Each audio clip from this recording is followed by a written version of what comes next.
Good evening, everyone. Welcome to Aurelia Plays More Visual Novels.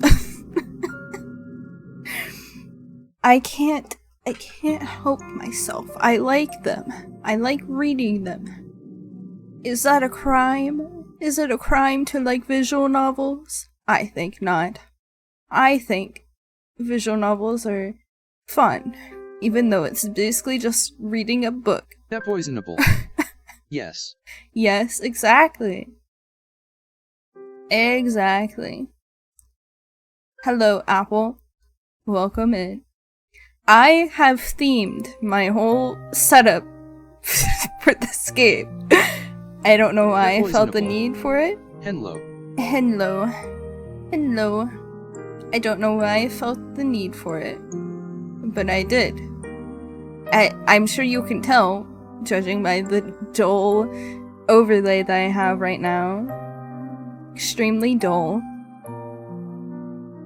Now, there's something I didn't take into account before I started this. I put my contacts in, and it's one of those days where my contacts, whenever I look around too much, start to get a little blurry because I have astigmatism. But it's okay. I will power through. However, if I can't read very well, don't blame me, blame my contacts.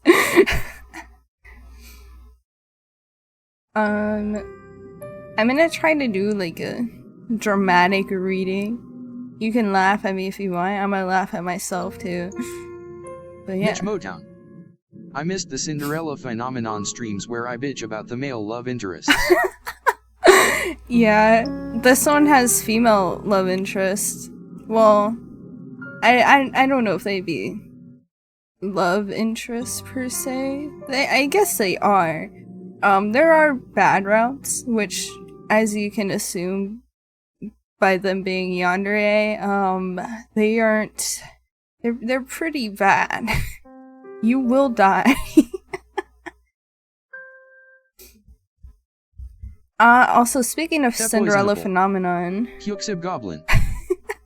Speaking of Cinderella phenomenon, I need to play the new version, the sequel on stream. I need to play it on stream. I haven't played it before. The sequel, I thought I was gonna have to play through some of them to get the Waltz route again, but I can just go straight into Waltz's route. Yeah, let me switch my thingy. I can't do the neuron emote anymore, so that's the closest to what I'm feeling. That's not Apple, do you like yanderes? Okay, I'm changing my overlay. Look at me. Look at me. This Apple is why I was struggling so hard. Why I wanted that glowy filter. It was this. It's for this. It wasn't actually for this. I just figured it fit a lot, and so I kept it on. Cute. Cute. Yeah, I really like this a lot, to be honest. It's very nice. It's very nice. Now, I didn't think about what route I was gonna choose, so I guess I'm just gonna choose the one that I was having crayon read yesterday. So yeah. Let's start. Start a new one. Mitch Motown. I just want a girlfriend. I'm not super picky kuxip mustard. What if your girlfriend was like, you can never eat your favorite food ever again, or else I'll like actually murder you? Would you be picky about that? I would, personally. Nobody's gonna keep me from eating strawberry banana crepes. I'm okay with that. Apple? What do you mean you're okay with that? You shouldn't be okay with that. Guess I'll die. What's wrong with you guys? What do you... Excuse me? Hello? That poisonable. Same Mitch. Legend underscore dude. 01. No way! What a time to come in LUL. That poisonable. Hello, Legend Killer, welcome in. My chat's insane. They would really let someone kill them for not... if they ate their favorite food. It's food! You would let someone kill you over food? Even if it is a hot woman. That's like the worst way to die. It's like someone dying from choking on a glizzy. That's embarrassing. It would be written on your tombstone, died because they ate their favorite food and their girlfriend got angry. That poisonable. My favorite way to go. No! Oh my gosh. Oh crap, I didn't read it. Anyway, it said, you're running through a forest. It is late at night and the sky is as black as pitch. Legend underscore killer 01. Sounds pretty reasonable to me. What? Pretty reasonable? That's like the farthest from reasonable. There is nothing to light your way save for the moon's milky glow, but its rays cannot reach you, not properly. The trees which surround you, jutting out of the earth like eerie monuments to a foreign god, are blotting out most of the light. You cannot see where you're going. Even if you had commenced your flight at a more sensible hour, however, with the light of the sun to aid you, it would be of little use. I almost said help. That's not what the word said. I'm making up words. You do not know where you are going. You have no map, no route, no plan. You are running like a frightened animal, anxious and nervy with no destination in mind. You have no desire as you run, save to escape.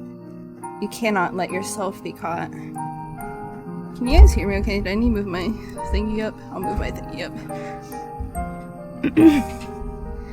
If that were to happen, you are certain that you would be ruined. You have no choice, therefore, but to keep going, on and on and on, though your feet are screaming at you for mercy. Feet? Feet? No. Why? See... That poisonable. Feet. Why did I do that? Why did I do that? Why did I bring attention to the feet? Oh god, no. Why did I bring attention to the feet? I regretted that as soon as I did it. I did not think. My brain just says, feet funny. Feet. Oh my, her dogs are out. Her dogs are out, man. But then I forget that the freaks in the chat like feet. They don't think it's funny. They like it. Regretted it. Yeah, I regretted it as soon as I said it. Mitch Motown. Exactly. Why would you do that? I don't know. I don't know. I spoke before I thought. I don't know. That poisonable.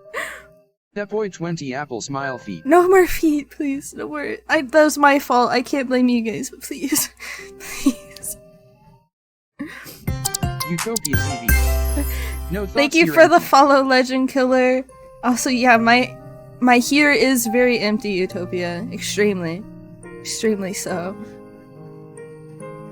You have no idea how long you've been running. Time has begun to blend together. It has lost all meaning. Kuxip rip Kuxip brain empty. Isn't there a brain empty emote? 01. No thoughts, head empty, except feet for poison apparently. Yeah. Utopia's EV. Head only You're full of empty. feet, apparently. Foot head. Oh wait. I have the perfect redeem for that. No, go back. Go back. Go back. Go back. Okay. I have the perfect redeem for that. Foot head.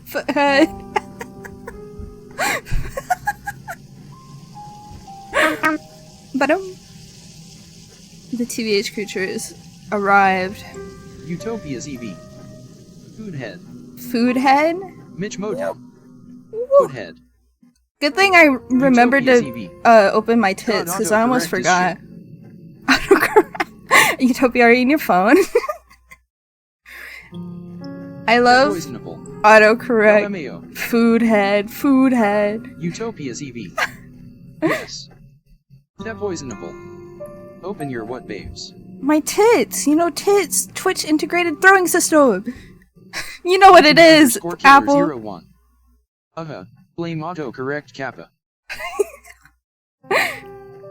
Yeah, Utopia actually just can't spell. He doesn't know how to spell foot, so he spelled food instead. That poisonable. Kuxip goblin.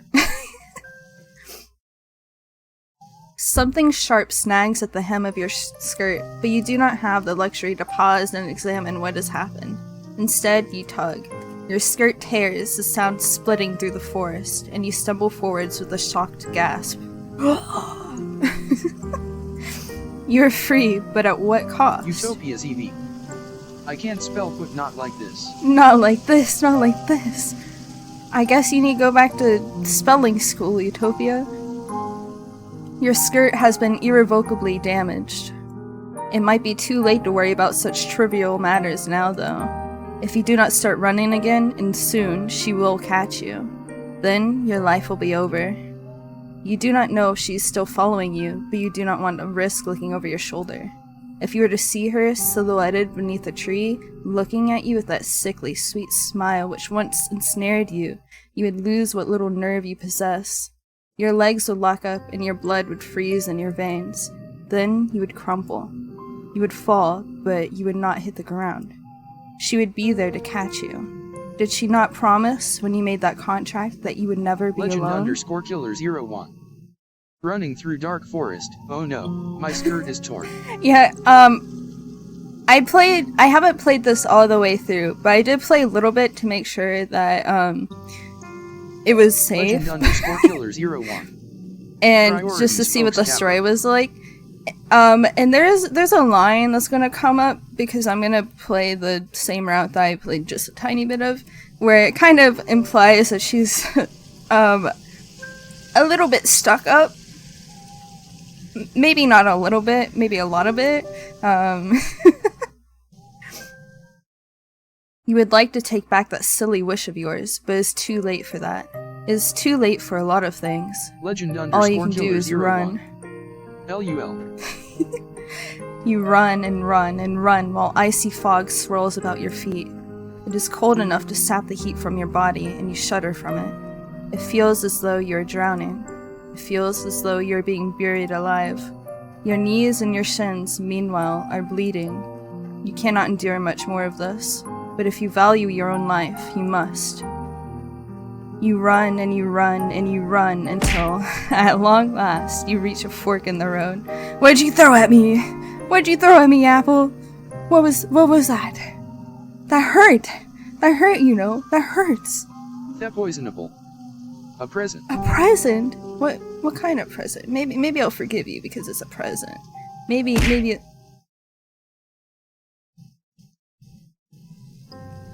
That hurts! That hurts, man! That hurts!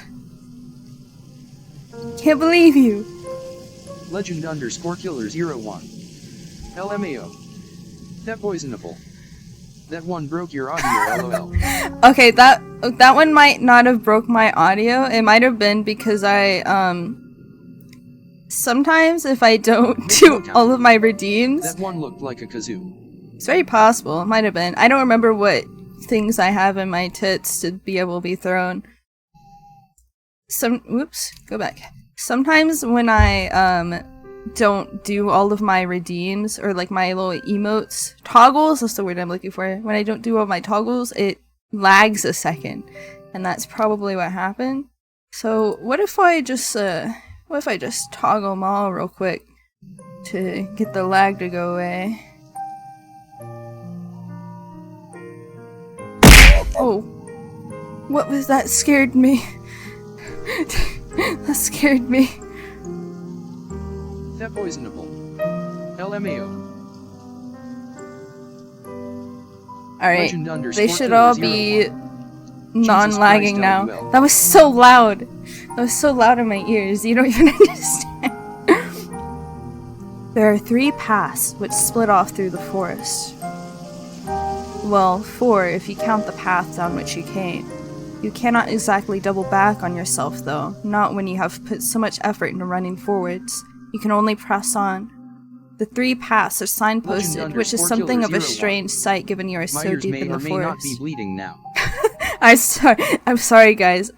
That was whoever accepted all of the throw requests in the queue fault. Ignore stream elements. I need to turn that. Actually, I'm gonna do that right now. Wait. Did you do more? Did you do more? What happened? That poisonable. What happened? LMA. Why was there more? Why was there more? Why was there more? Legend_killer01. RLUL. Apple. That poisonable. I had to have an apple. Hold on. Let me. Poisonable. There were 2 pages of M. There are 2 pages. Oh my lord. Well, at least now you could save it for the end of the stream and crash me, right? Not all the new ones that get thrown. Legend save it for the end of the stream. 01. At that poisonable, excellent timing, my friend. 10 tenths. Okay, I turned off the purgatory bot timer, so hopefully it shouldn't interrupt our nice chatting time while also being wrong. That poisonable. Thank you. Thank you. Dark though it may be, you have grown accustomed to the shadows. You can just about pick out the writing on this old, dilapidated signpost, curved and slanted though it is. Your fate, if you will forgive me for sounding cliché, is in your hands. Now, I wonder, which path will you take? Edgy game. Dude, it's literally a yandere horror game. Yuri yandere horror game. Of course it's edgy. It's Yuri and yandere. I might die if I don't choose the right answers, which is very possible that I won't. So we're gonna do the route we did last time, which is go to the castle. There's no path to feet. I feel robbed. I hope there's no path to feet. If there is, it might be in the other ones. Hopefully it's not in this one. This one I know what's coming a little bit. I know what the girl looks like at least. So, you want to go to the castle? Good idea. Here's the part I was talking about earlier where she's a little bit stuck up. She's a little bit stuck up. Her feet will take her to the path she chooses. Yeah, her feet is taking her to the castle right now. All decent fairy tales tend to conclude in castles once they're beleaguered, put upon hero. We made fun of Crayon for not being able to say that, and then I did the same thing. Oops. Beleaguered, put upon herons are finally able to wed the handsome princess they once dreamed of. Why bother trying with your luck? Why can't I read? What happened to my reading ability? Why bother trying your luck with the shore, which may very well be deserted, or the village, which will be full of dirty, barefoot peasants? Here's your foot part, guys. Here you go.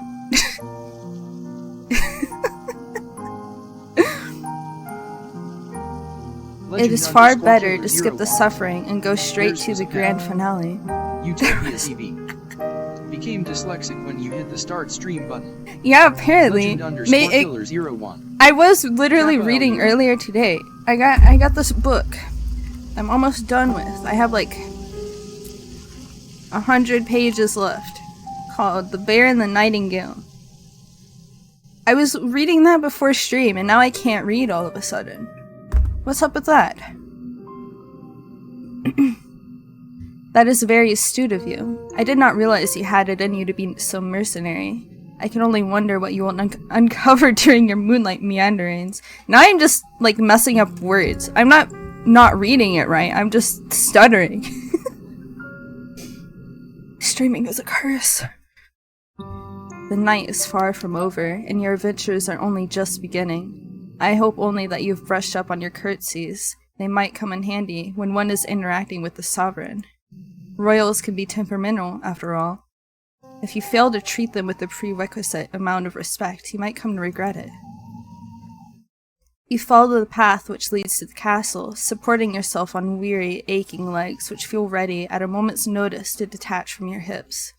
You're a little more than a wisp of a girl, but you've been running for so very long, and your feet are so very numb. You feel like a great lumbering thing, clumsy and ungainly. Okay, Apple. every time they say feet, or like anything relating to feet, I'm just gonna emphasize it. Cause it's... What was this stream turned into? What am I doing to myself? I was trying to stray from the darkness, and I'm going towards it instead. The soles of your feet are screaming at you. You need to lie down, and quickly. You only hope as you continue to run that you will find a spare room available for you in the castle. You do not know what exactly will await you at the castle, but you have visions as you run of a vast opulent dwelling. First time here, and there's emphasis on feet. What kind of... I'm sorry, Legend Killer. This... I'm not going to lie. I'm gonna give you the rundown. This is a godless place. My stream...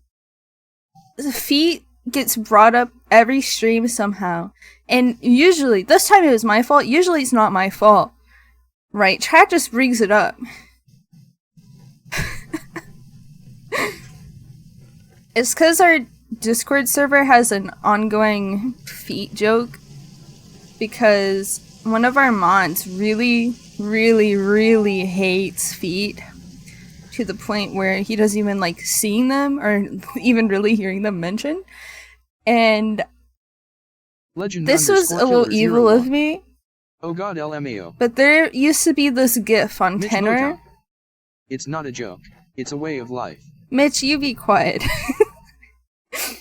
But there used to be this gif on Tenor that was a disgusting feet gif. Like, they were holding hands, or holding toes, I guess, with their own foot, and their toes moved really weirdly. It was so gross, but it was funny seeing the mod's reaction to it. And so I'd post it, and then Apple came in, and she saw that gif, and she was like, "You guys like feet here?" And she started a whole feet revolution in the Discord.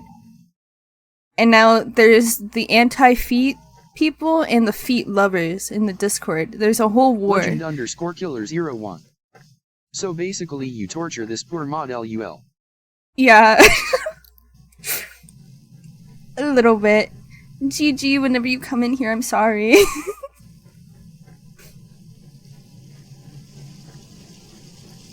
This dwelling will surely be full of finely furnished rooms in which you might rest your weary head. But no, Gigi doesn't like it. Gigi has admitted the things that he likes, and I wish I didn't know them. And they're not, feet is not included in that. In fact, the things he likes are much worse, in my opinion. There must also be a king and a queen inside this castle, you ponder, who will be kind and wise. And what of their children? What of a princess? Every good castle must possess a princess who will take pity on you in your plight. You can imagine the face of this generous princess with ease, thanks to the fairy tales you read in abundance as a child. The princess will be fair of hair and blue of eye, with soft pink lips pursed like rosebuds. Her limbs will be slender, her hands dainty and unsullied from physical labor, and her sensibilities will be sweeter than marzipan. She'll be kind to you and compassionate, just like an older sister. You do not know what older sisters are like, though, or younger sisters, for that matter. You're only guessing. You're not a complete fool, however, despite your tendency to daydream, and you do have a few reservations. Monarchs do not, as you know from voracious reading, have the best track record when it comes to caring for the peasantry. Was there not a very famous queen who once said, with a cavalier wave of her hand, that the hungry peasants in her kingdom should content themselves with cake if bread was not an option? Let them eat cake! You think that this might be a misquote, but the point still stands. Though royals are supposed to grant their subjects succor in their time of need, this does not always happen. In fact, it very rarely happens. The cake is a lie. Yeah, this is actually an extension of Portal 2. Or not even just Portal 2, Portal. This is an extension of Portal. The characters in Portal turned into yandere anime girls. Very normal thing to happen. It happens to everyone at some point in their life. Kings and queens and princesses and princes are just Why am I saying princes like princess?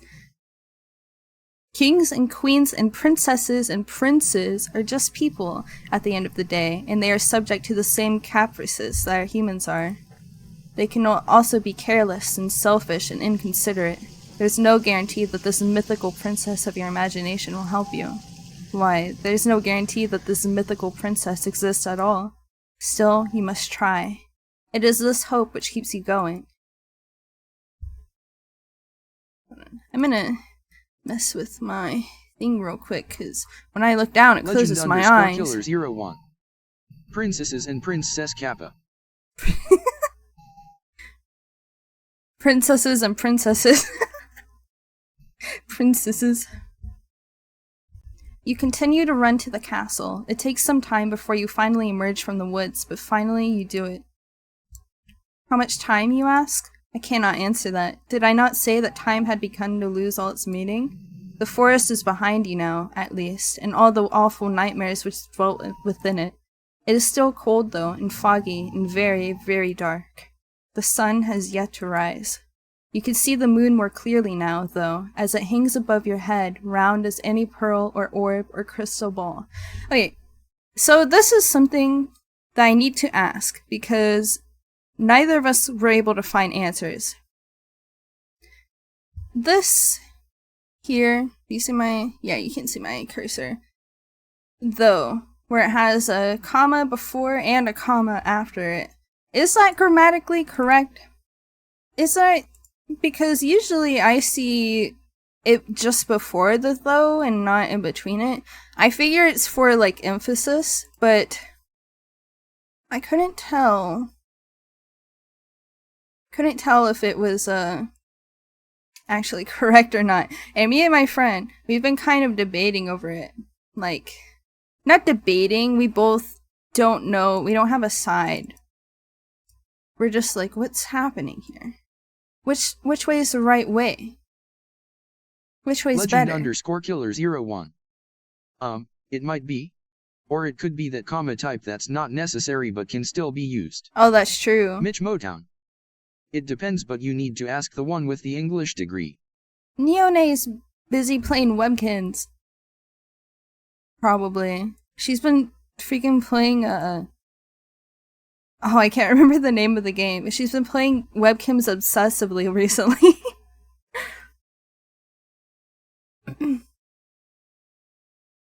Also, sorry, I was messing with my thing a little bit.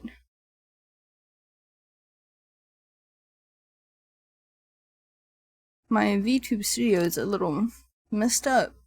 I don't know, I didn't think that the settings I messed with would apply to all of my models.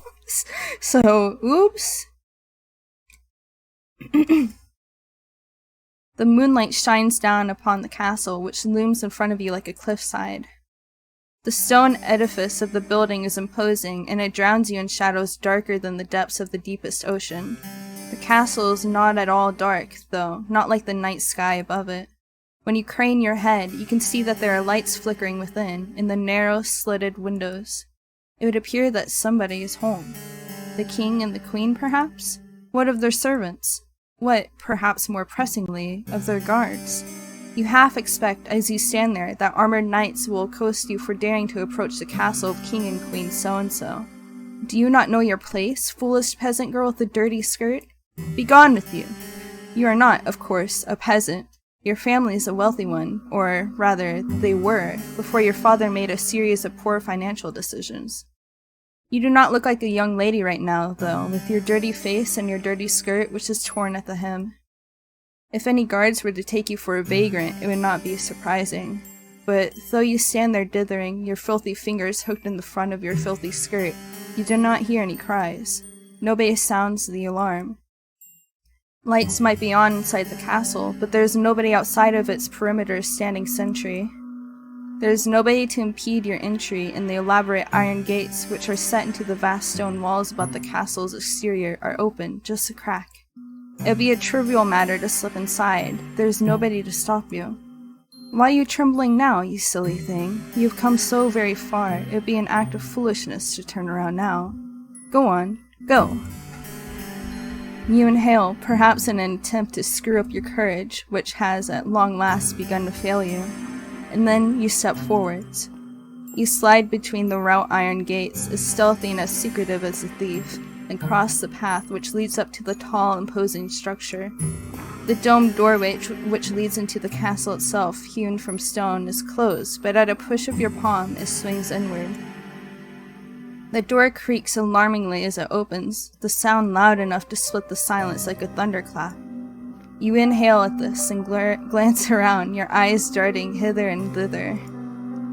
If there are any guards posted about the castle's grounds, they should have all been alerted by the sound. I didn't alert the guards with the clap of my cheeks. That's crazy. my cheeks clapping as I slip through the iron gates didn't alert the guards. It's crazy. Will they come for you at long last? What will happen should they catch you? Will they throw you in the dungeons? That does not sound like a pleasant way to spend a night. They're poisonable. Bish, what cheeks? What do you mean, what cheeks? 20 apple hee. Apple? Legend_killer01. Can't believe I am being insulted right now. Legend_killer01. I have cheeks. I have cheeks. I have 2 sets of cheeks, actually. And you can't deny me my cheeks, Apple. You can't take them away from me. They're the only thing I have. Don't take them from me. Don't take them.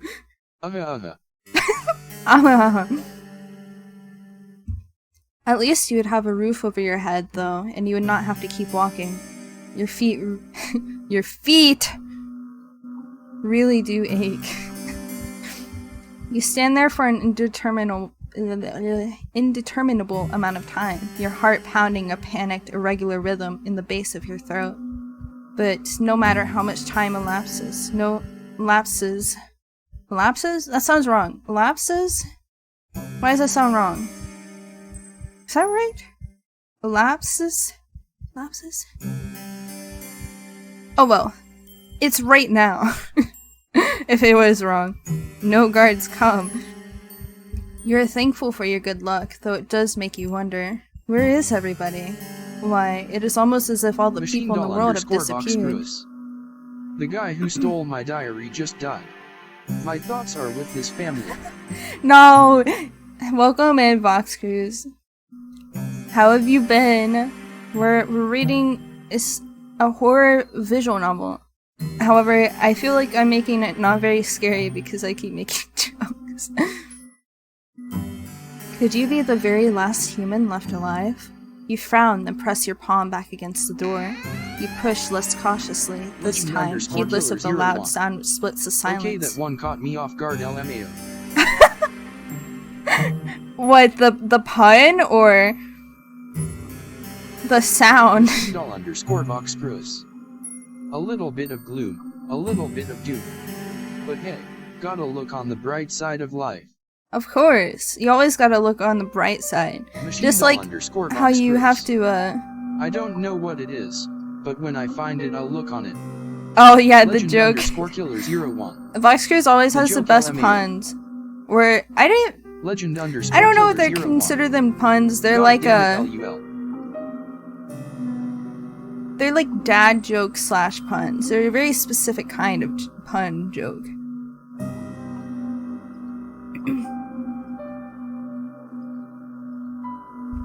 Oh, I already read this one. Dad jokes. Dad jokes. I'm a faux pas. It's okay. You are the paw of everyone in chat right now. There's no point in worrying about the guards, not when they might very well be non-existent. Also, I really like the art. Oh, Legend I forgot. I can 01. turn this off so you guys can look closer at this. You need to be stopped. Oh no, go back.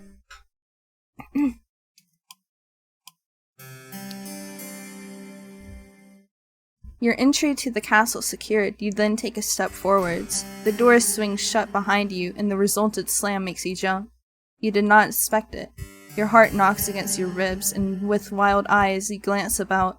You are standing in a vast entrance hall made of stone which splits off into any number of passages.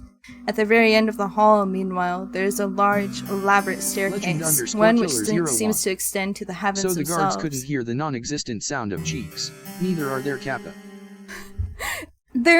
Listen, there's sound of cheeks, right? There will be. I'll make sure of it. It is dark inside the hall, but there are numerous torches set in sconces in the stone wall, which are aflame. They offer some relief from the shadows. LUL. LUL.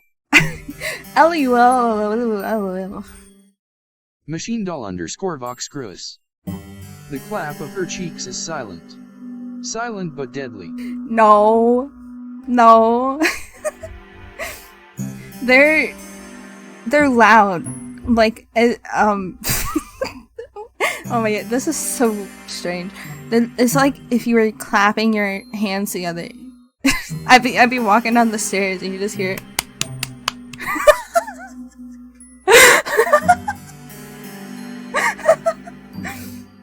Man.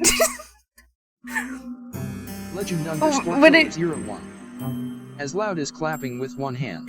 You can clap with one hand. You put it against your thigh. See? That's clapping with one hand.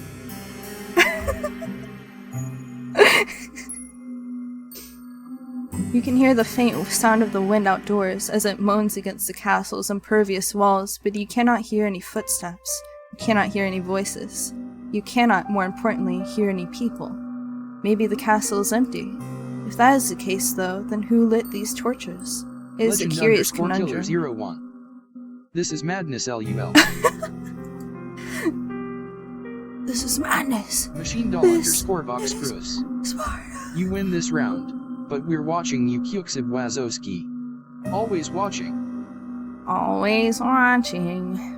I wish I could do her voice. Well, at least. Mike Wazowski. I hope that came out okay, because I have no idea how I sound right now. You muster up what remains of your courage and then cry out, addressing the empty hall in timorous voice which fails to properly fill up the space. Hello, you say, your eyes wide. Is anybody there? Your voice echoes through the vast empty hall, but is met yet again with silence. Kappa. Stop kappaing me! Come on, man! You cannot say you're too surprised, but it is somewhat disappointing.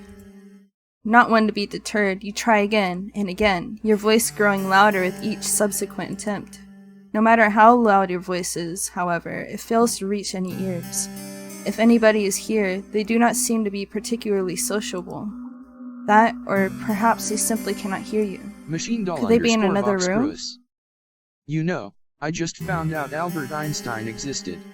My whole life I thought he was a theoretical physicist. Dang it, Vox Cruz. Dang it. You can't keep getting us with these jokes. This is forbidden. It's like forbidden magic. Yes, that must be it. You will never find that pretty fairy tale princess of your imagination if you stand idle, you know? Dude, I really like this because I was just running from something, fearing for my life, and I'm already trying to find a new princess. I'm already trying to find a new girl. I'm like, oh, there could have been a hot little princess in this castle, but nobody's here.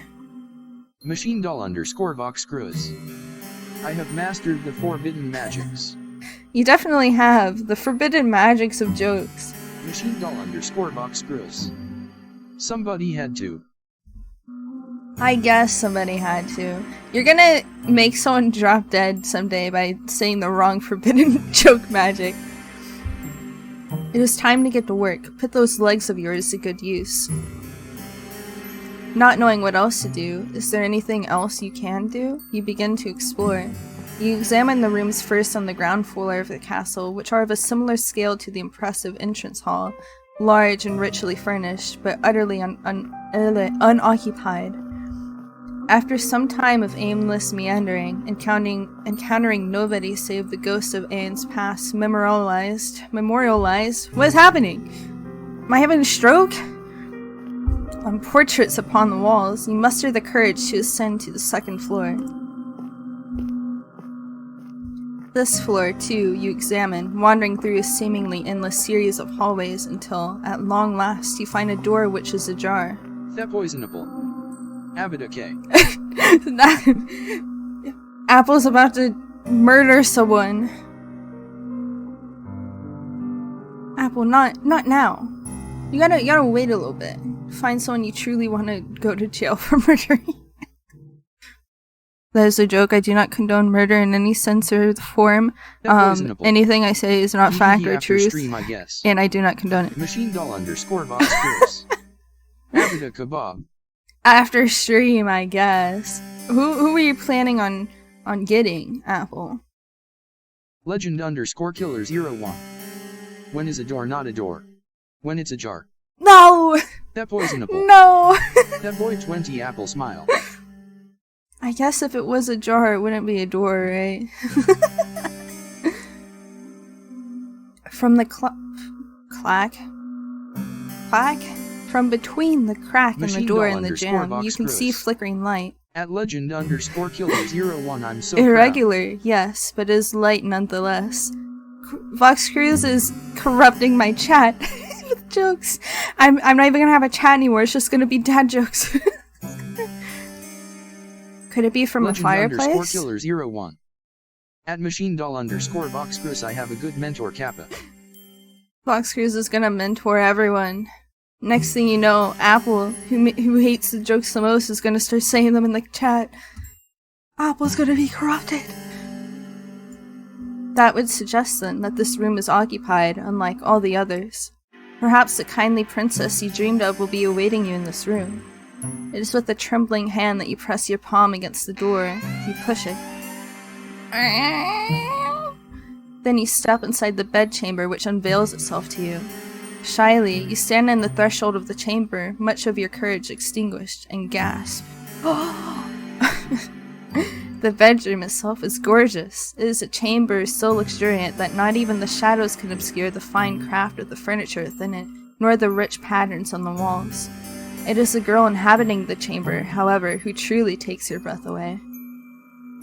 Woman! Oh, God.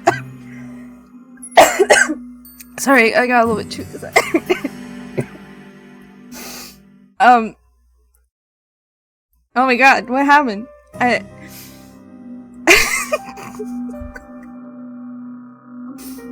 I'm gonna take a drink real quick, hold on. I don't know what happened, the demon tried to leave my body and I couldn't let it do that, so... yeah. Sitting upon the velveteen sheets of the towering four poster is a girl in a sumptuous red gown who seems to be of a like age to you. Legend _ Killer 01. She just drowned a demon. I had to make sure it went back down. Legend _ Killer 01. Should we be scared? No, it's fine. It's fine. You shouldn't be scared of me. I'm completely normal. Machine doll I'm underscore completely box normal, screws. and Nah. Happens every day. yeah, it happens every day. You do not have a clear view of the girl's face. Her head is bowed, her gaze directed downwards at her lap. You can tell from her hair, however. Yeah, she waterboards me daily. Yeah, in case you guys didn't know, Apple, fellow VTuber, is a demon, evidenced by her horns and her, sultry good looks. Hee smile. And I do in fact waterboard her daily. I have to keep her submissive, you know. I gotta keep her on track. That poisonable. Ew. You can tell from her hair, however, and from her slender calves, which protrude from beneath the hem of her dress, that she's very pretty. The girl's hair is golden, just like freshly cut wheat, but it is the red of her dress which truly captures your attention. Hold up. Wait a minute. Something ain't right. I don't know what you're talking about, Legend Killer. Everything's fine. Comes to SUS.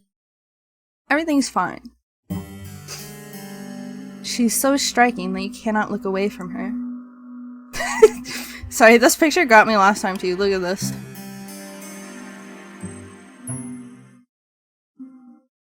Imagine walking in someone's house and seeing this. Oh Christ.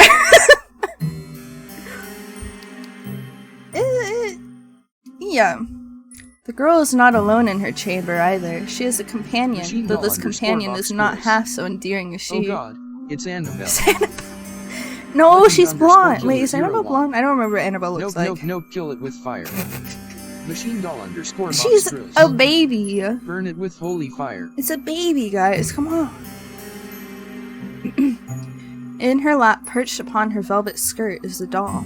The doll's hair, like that of her mistresses, is golden, though much of it is hidden beneath the bonnet. Machine doll underscore box Burn it more, guys. Burn it with more holy fire. Legend underscore killer 01. Eat the baby. The poor, I mean, I can't say I disagree, but like, poor baby. It didn't do anything. It's just sitting in a lap. That's an ugly ass doll. Come on, it has a filter over it. Maybe it's not that ugly. Look, it has a pretty dress on. It's holding a little teacup. Kick the baby. Don't kick the baby. Legend underscore killer 01. You can't defend that creature. The girl is adjusting the china teacup held in the doll's tiny hand. Legend underscore killer 01. Yes, kick the baby. No! While the rim of the cup glints in the light which exudes from the fireplace. If the girl is of a similar age to you, it seems strange that she would content herself by playing with dolls. Is she not too old for it? This girl would be more at home, you decide, at a ball, wearing an extravagant gown, speaking with wealthy noblemen, perhaps even princes. She should not be sitting in what you presume is her bedchamber, adjusting a teacup in a doll's hand. Don't put her in. Listen. What if the doll is helpful? What if she has healing magic on her or something, and she heals her soul at the price of it being a little creepy, right?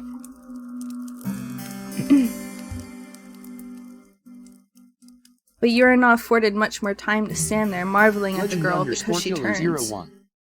Then I guess you won't be getting healed. You're gonna kill the healing item? Box screws. Then no fireplace. Machine doll underscore box screws. Just eat. Mitch Motown. Let her play with dolls.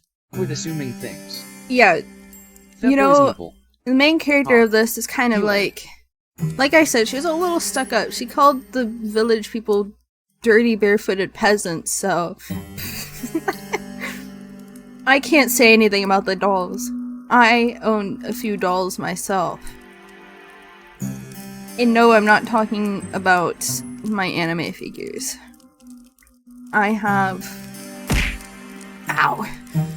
Legend underscore Hi Cherishable Win, welcome in. At Mitch Motown, so you choose to defend this accursed item? I have... What are they called? Rainbow High Dolls. And I also have these, like, little tiny, realistic looking baby dolls that my grandma gave me for Christmas. She raises her head. She's so cute, but I don't understand her braids here. This is an interesting hairstyle. @legend_killer01 I said it was ugly, but she wants to play with it. I'm not going to take it from her. Yeah, why would you take a doll from a child? I don't know how old she is, but I'm gonna assume with how these things usually go, she's probably like, oh, mustard, oh, bicycle.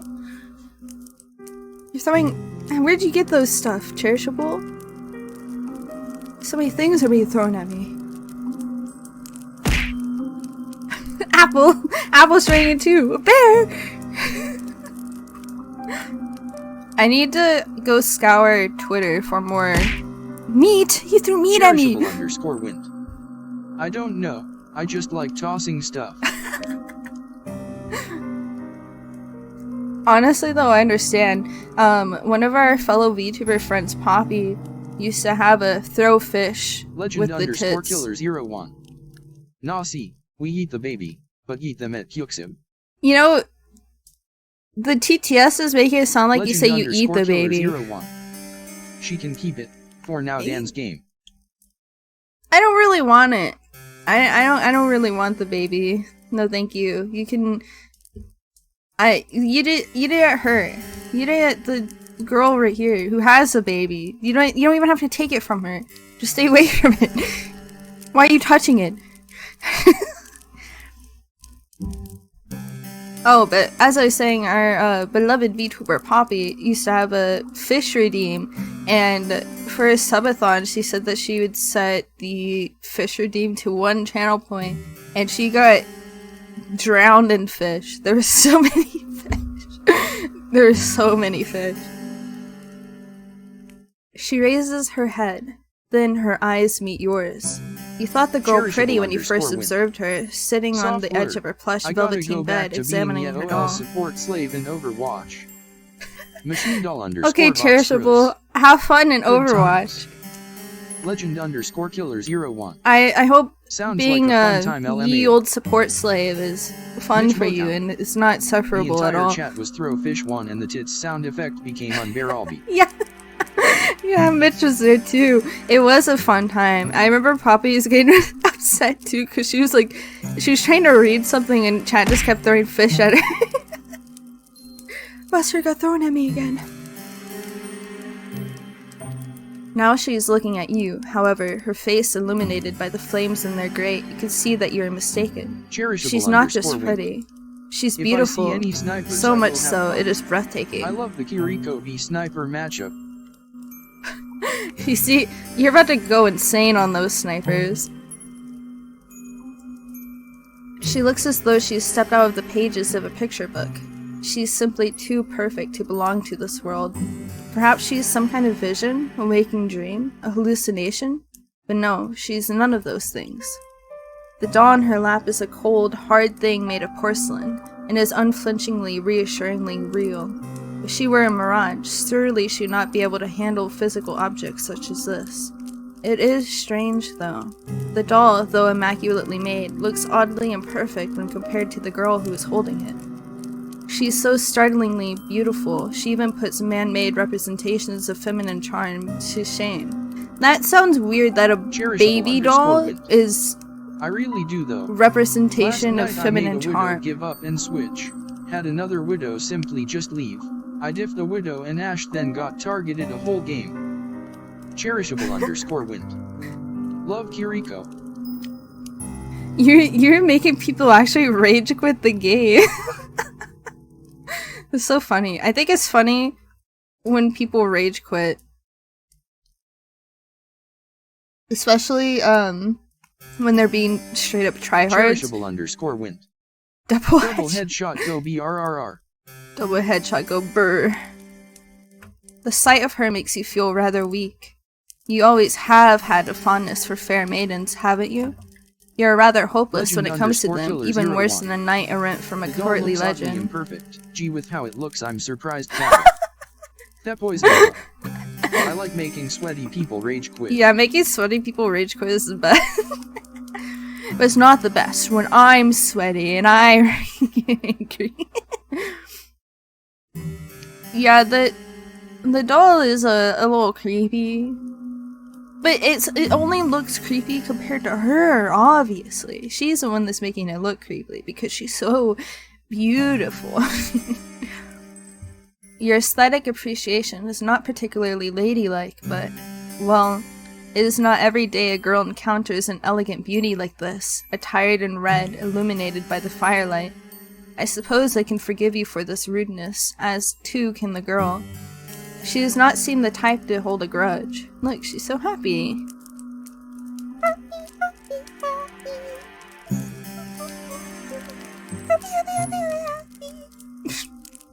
I haven't heard that TikTok audio in forever. Okay. I can give her... What kind of voice should I give her? Should I give her... I'll give her a high-pitched voice.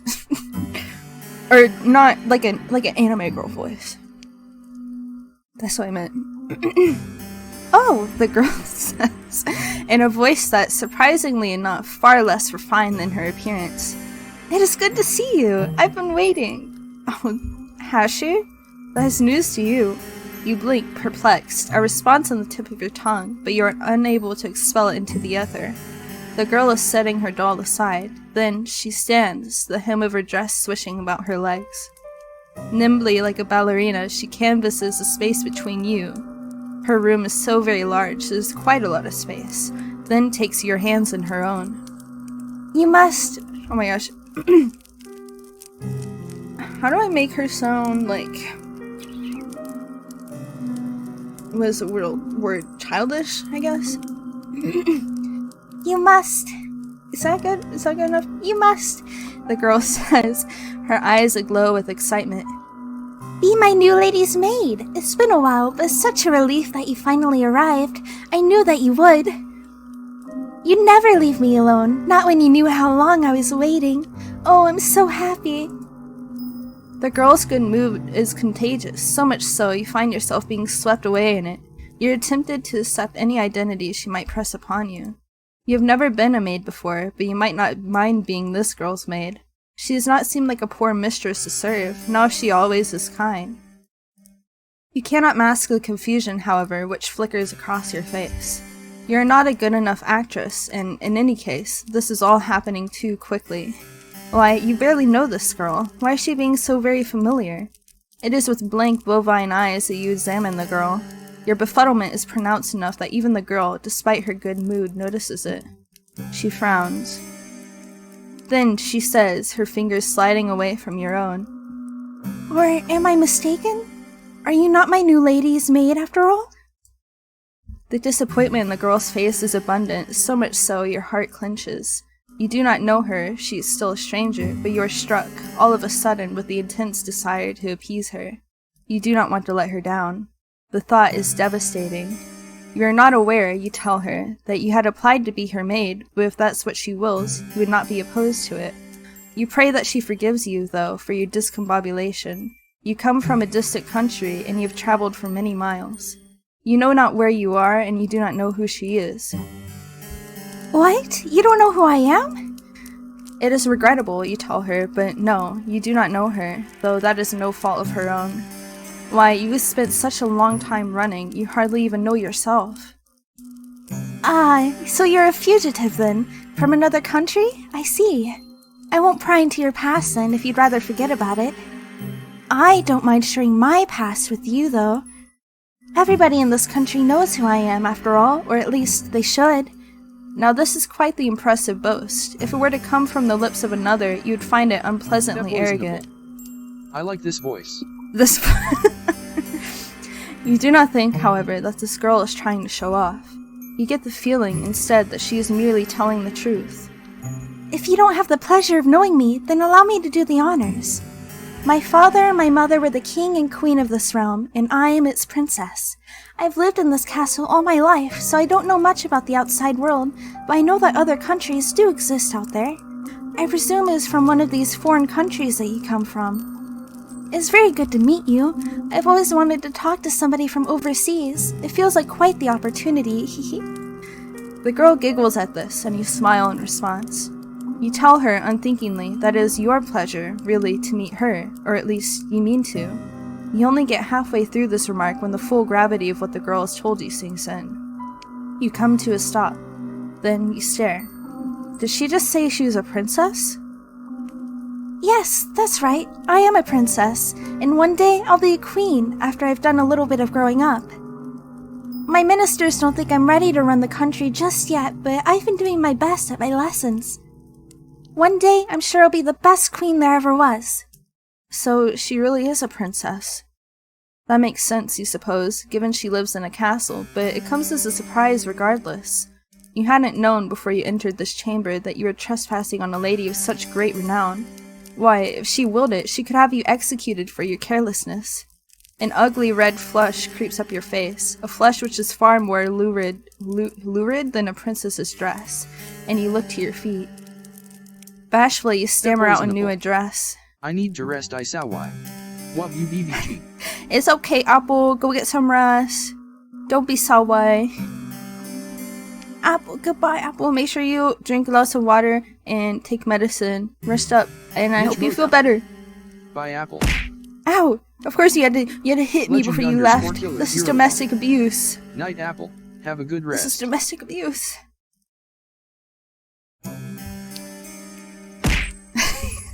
Again! You are very sorry for intruding upon her, and you hope that she can forgive you. That poisonable. Heart. Oh, it's alright. Think nothing of it. I don't mind, really. We all make mistakes. And anyway, you weren't to know. You said you weren't from around here? You nod your head in silent affirmation. It isn't a complete lie. You really are not from this country. You're not from this world at all. Wait, ayo, is she reincarnated? How wonderful! I'll look forward to picking your brain later. All of my servants come from the nearby village. Their tales are all the same, and so are their superstitions. I could do with a breath of fresh air. My last lady's maid told me I was too impetuous, but I don't think there's anything wrong with wanting a bit of adventure. Not that I've ever been afforded much of that. I've been shut up in here for so long, I hardly ever get the chance to talk to other girls my age. My last lady's maid was older than me, and so was the one before her, and the one before her. Some of the princess's fair mood seems to dissipate as she speaks, her expression turning, by degrees, into something rather more pensive. But I haven't seen any of my old lady's maids in a while, or any of the other servants for that matter. They've all disappeared. Now, that is quite curious. How could a whole household full of servants simply disappear? That I don't know. This castle was full of servants once. My lady's maids, and my undermaids, and my scullery maids, and my housekeeper, and my cooks, and a large retinue of retainers. They're all gone now, though. I think my ministers must have sent them away. I don't know why they would have done that, though. They didn't explain it to me. But then again, they never explain anything to me. They still treat me like a little girl. It's so tiring. She said that her ministers sent her servants away? What of her parents, the king and the queen? Would they not be the ultimate authorities in the castle's hierarchy? They would, yes, if they were still alive, but they're not. They died a long time ago. I was raised for most of my life by my servants. Oh, you answer, then you flush. Then you flush. You hadn't known. It's alright, you don't need to apologize. I'm just happy that I have you now. I was getting sick and tired of only having my dolls to speak to. They aren't the best conversational partners. You can imagine so, yes. You doubt any doll, even one made by a talented artisan with an intelligent face. You guys like throwing stuff at me. Is it fun? Is it fun hurting me? Is it fun hitting me? Oh wait, that shouldn't be there. Don't click head pat 2, click head pat. Oh, sorry, that was there because I was showing my dear friend Aka how to set up redeems. Head pat. Let me turn that off real quick so nobody else. Oh shit! Alright. It shouldn't be getting cut off here. Hold on. I think I'm too far to the right, and that's why it keeps getting cut off. Hold on. And then move me real quick. And then I'm gonna grab me. And hello, I unlocked you. Okay. And now I'm gonna move me again. And now the rat should get cut off, even though it's too late. Let me refund Vox Cruise's points real quick. Please don't. Okay, it is still muted.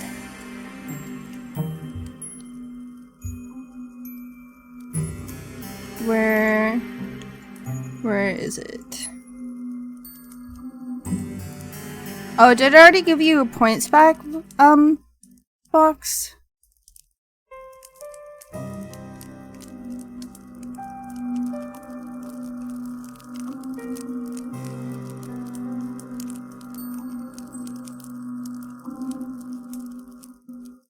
Wait, hold on, I think I gotta scroll up through these. No, it's not showing on my reward request queue. Why? I hope you got your points back because it won't let me refund them. With an intelligent face, oh my god. Sorry, I need to move my chair. I don't like it being so far back. Indistinguishable from humans would be very good at answering back. Oh no, they aren't. They're hopeless at it, really. They're so stony-lipped. You've no idea how much of a relief it is to see you. This castle is so big, and without my servants it feels so very empty. It gets so lonely here. Now that is an interesting turn of phrase. Mitch! Mitch! We were saving those for the end of the stream! It catches inside your head like a burr. Have you heard it before? You do not have much time to ponder this, however, because the princess is speaking anew, in that curiously conversational manner of hers, which does not seem particularly princessy. It's okay, Mitch. Now you know. Now you know. Ouch. So, what happened? I need to mess with something real quick. Sorry, this is kind of scuffed, but because I moved, my blur that I set up is too blurry now.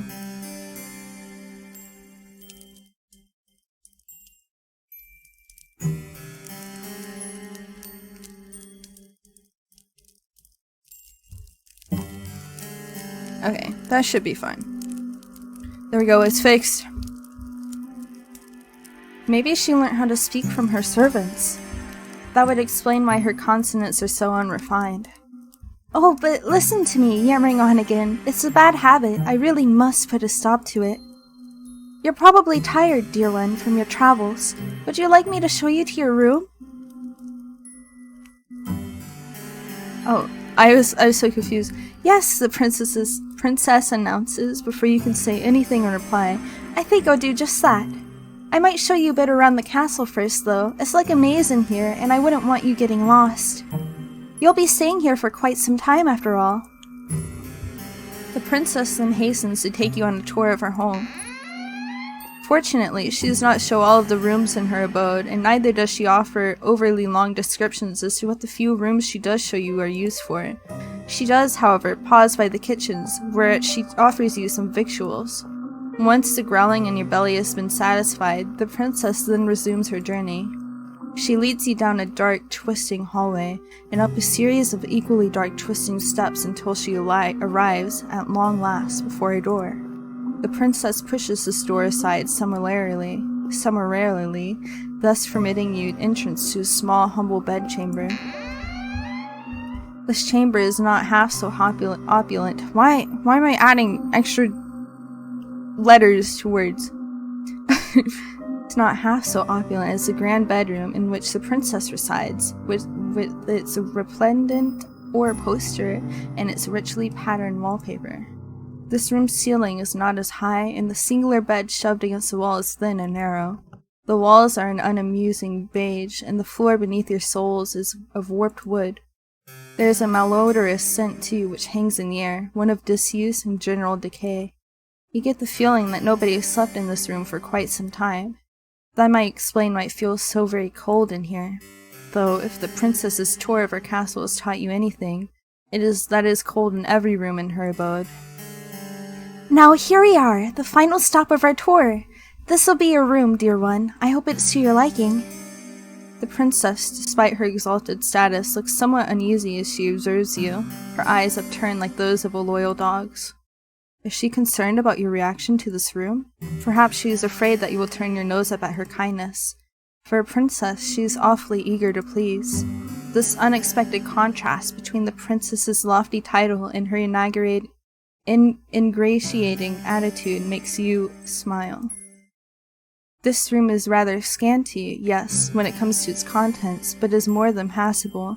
It has a roof and 4 walls, and though it is cold, you fancy you will feel warmer once you slip beneath the bed sheets.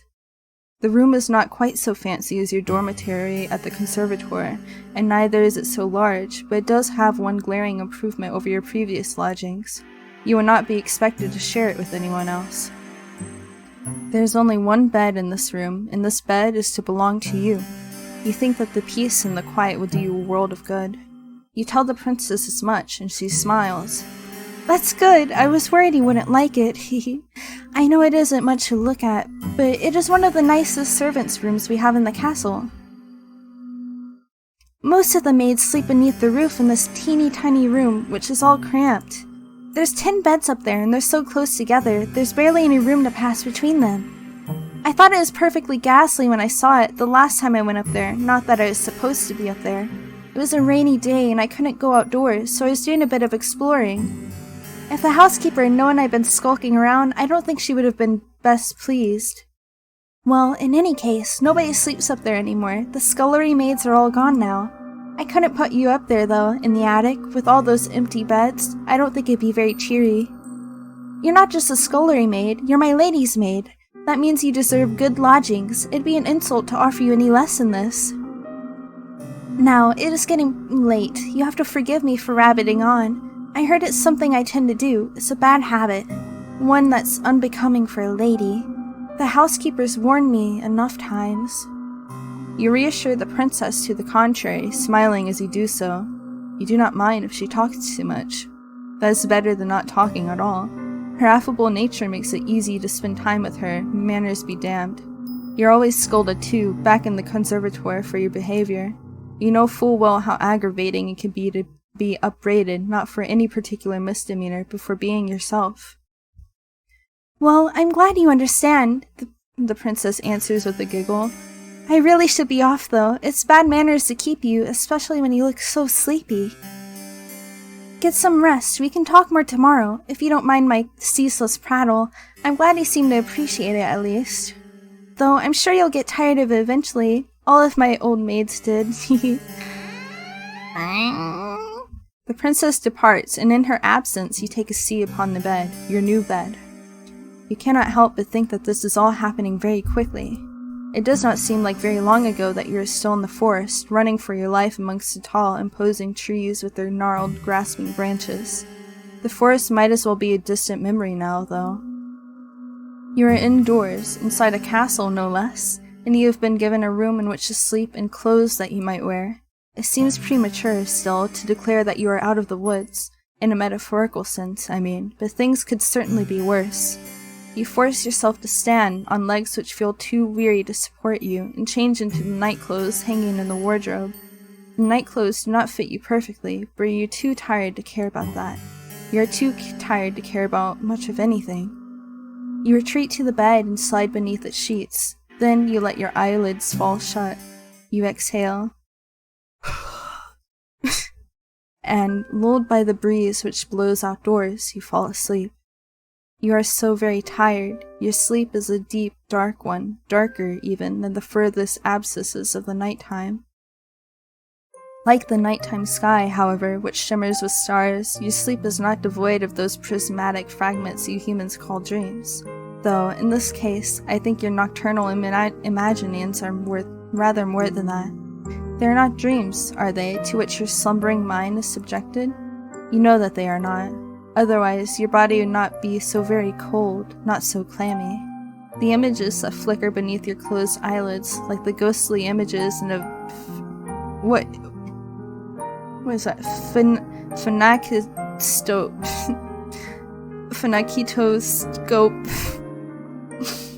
I'm sorry. I don't know what that word is. Is that like another word for kaleidoscope? I don't know. Hold on. I'm gonna look it up. Phenakitoscope. Oh, it's like one of those animation things.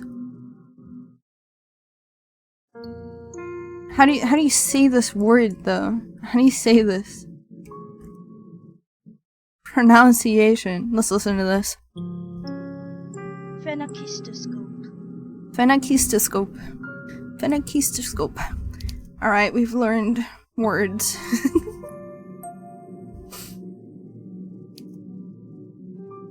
They were instead taken from your memories. You're not merely dreaming, you're remembering. You remember the girls who slept in your dormitory and how they always hastened to use the shower first so you were last for breakfast. You remember how, when you finally did arrive at the dining hall, the most desirable morsels had already been snaffled up by the girls who got there earlier. You struggled, too, to find a seat once you finally did get your hands on some food, because nobody ever wanted to sit with you. The other girls all acted like you were lepers, save for when they wanted favors. They never asked for these favors, mind, for why would they? To them, your father's prestige did not matter. They were all wealthy ladies, too, many of them wealthier than you. When everybody has the airs and graces of a princess, how is anybody supposed to stand out? You stood out the least in your class, perhaps because you were one of the smallest, the frailest, the sickliest, who always came down with colds in the winter. Your poor health did not stop the other girls from treating you as a servant, though, when they remembered that you existed, of course. It was your lot in life, as you dwelt within the stone walls of the conservatoire, to carry school bags across the field like a pack mule. Then come the evenings. The girls in your dormitory had you sewing on missing buttons and ironing out the creases and wrinkles in their uniforms. If there is an odd job that needed performing, you would always be asked. But these girls did not ask you. That would have been too civilized. They ordered you instead, and as they ordered you, they laughed at you. They laughed and they laughed and they laughed. The laughter hurt, but it hurt considerably less than the kicks did, and the slaps, and the pinches. Once, during an embroidery lesson, one of your classmates had an accident with her sewing scissors. She stumbled, or at least she pretended to, and before you knew it, the silvery blades of those scissors were embedded in your left palm. This happened quite some time ago, when you were even littler than you are now, but you can still remember it. It hurt a lot. The scissors were sharp and they perforated your skin, not all the way down to the bone, but enough to bleed. Your wound bled bright red, like strawberry jam, all over your embroidery. Then, when your professor saw it, she shrieked. Her face turned as pale as way, and she looked for a few moments as though she might faint, though you were the one who was in pain. Your professor looked at your face. She could not bear to look at your hand, then demanded to know why you could not be more careful. Her tone had been an accusatory one, almost as if you had stabbed yourself in the hand with your scissors to goad her. The pain in your hand hurt, but the giggles of your persecutors hurt all the more. They never were punished for that. Perhaps your professor did not care enough to punish them. Perhaps she, like everybody else, thought it was all your fault. The wound, when all was said and done, was not too deep. You did not even need any stitches. It healed well enough in time, on its own, though it still left a scar, a white raised thing like a crescent moon. You still have that scar. You do not know how much blood you lost. It seemed like a lot back in the classroom. You could smell it in the air, sharp as iron. But it could not have been that much, evidently. If your wound had been more serious, perhaps your professor might have cared. Perhaps your classmates, too, would have felt some modicum of guilt over what they did. But this seems very unlikely. You know that your blood meant nothing to your classmates. Why should it? If you meant next to nothing, then the blood in your veins was, if such a thing is possible, even more inconsequential. Whoa, that is bright. Look at this. We're finally out of the dark. We're finally out of the darkness. You feel disoriented when you wake, at long last, at the rising of the sun. You do not remember what you dreamt, but you do not think that your dreams were of a particularly pleasant nature. If they were, your heart would not be hammering so. Ill at ease, you glance around. You are lying in a narrow bed in an unremarkable room, one with dull beige walls and a warped wooden floor. Where exactly are you? Did she already, forget?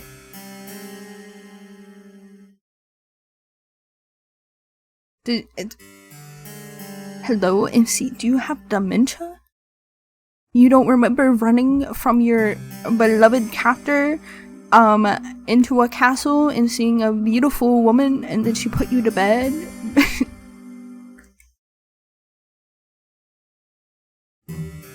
This does not look like your dormitory in the conservatoire, not unless it is shrunk threefold overnight. Your brow furrows as you attempt to recall the events of the night prior until, with a gasp, it all clicks into place. You remember now. You are running through the woods, trying to escape from... You shudder. You do not want to think of what it was you were trying to escape from. You don't even remember what you're running from? What? You presume that you must have given your hunter the slip, though, because you are still in one piece, awake and alert to face the dawning of a new morning. You still have all of your limbs, and your facial features appear to be in the correct configuration. Was she about to freaking rearrange your whole face? That is more than enough to be getting along with. You look to the foot of your bed, then blink, bemused at your discovery. You can see lying upon the sheets a garment, two garments actually, of black and white, folded into a neat white square. What could that be? A maid's outfit? If so, it would not be too surprising. You can now recall your visit with the princess the night prior, and her assertions that you must be her lady's maid. Well, if that's the role she wants you to assume, you have no qualms with it. It is far preferable to the other role you played last night, that of a startled quarry running from its pursuer. You press your fingers against the humble maid's attire.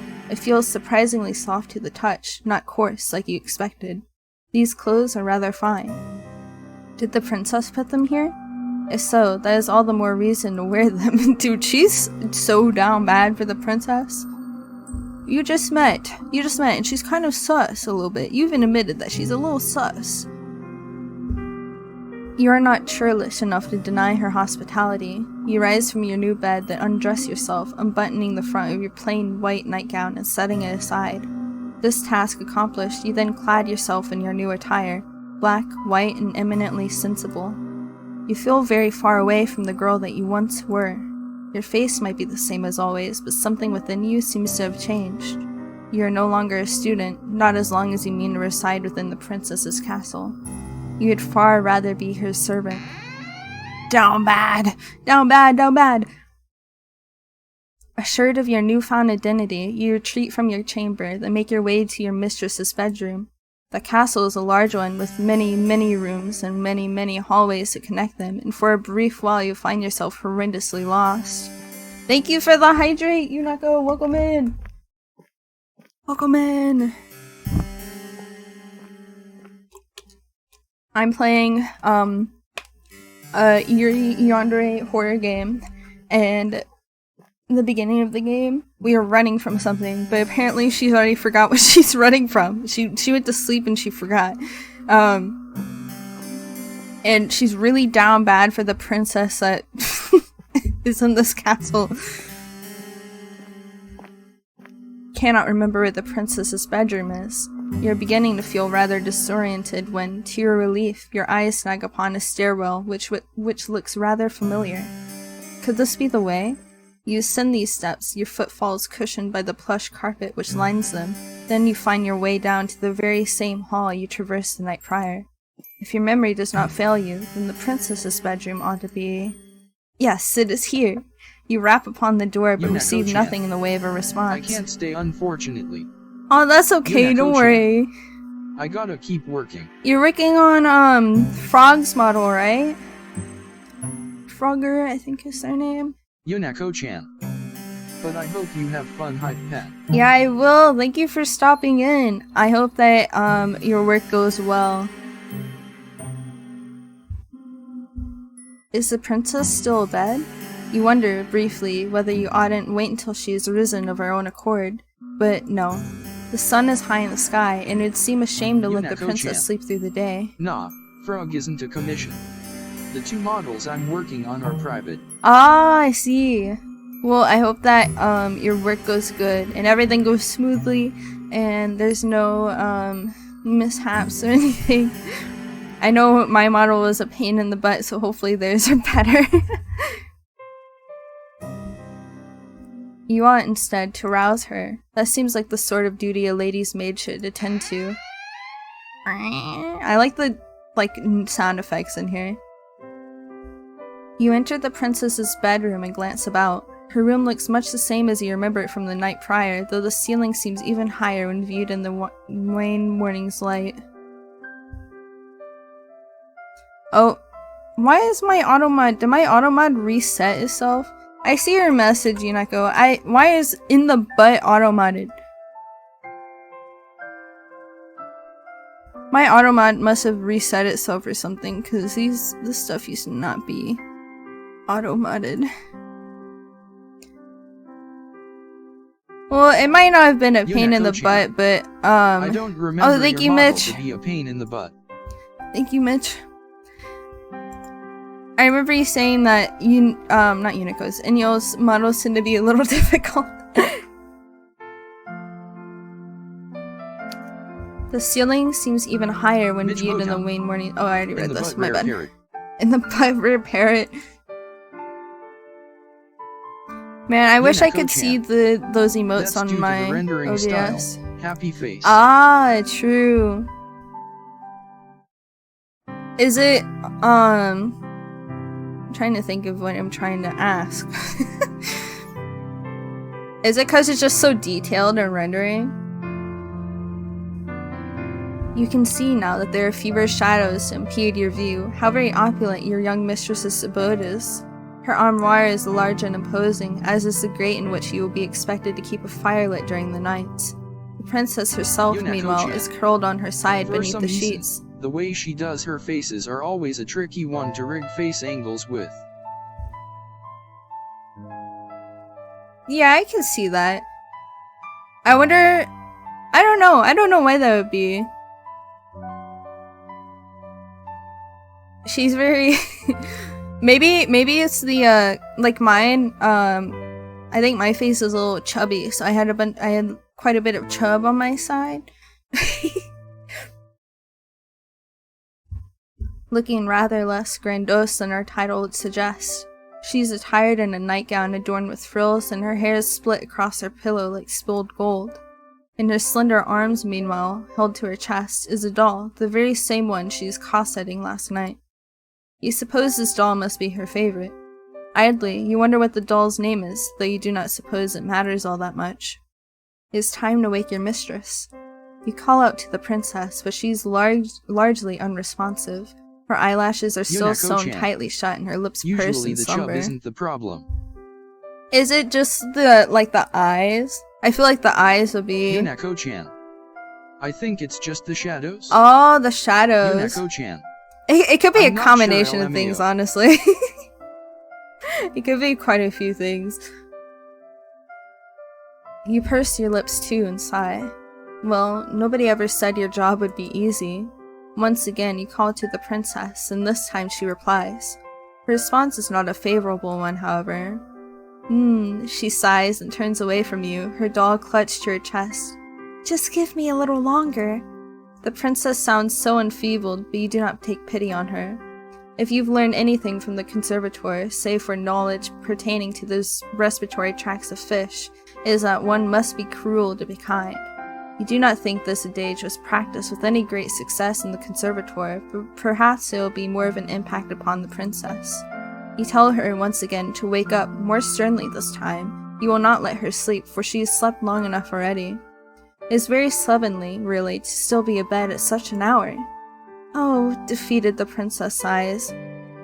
All right, I can see that I can't twist you around my little finger. Oh, she's so cute. She kinda looks like me when I have, because she even has the pink eyes. Look, if I were to have my pink eyes on right now,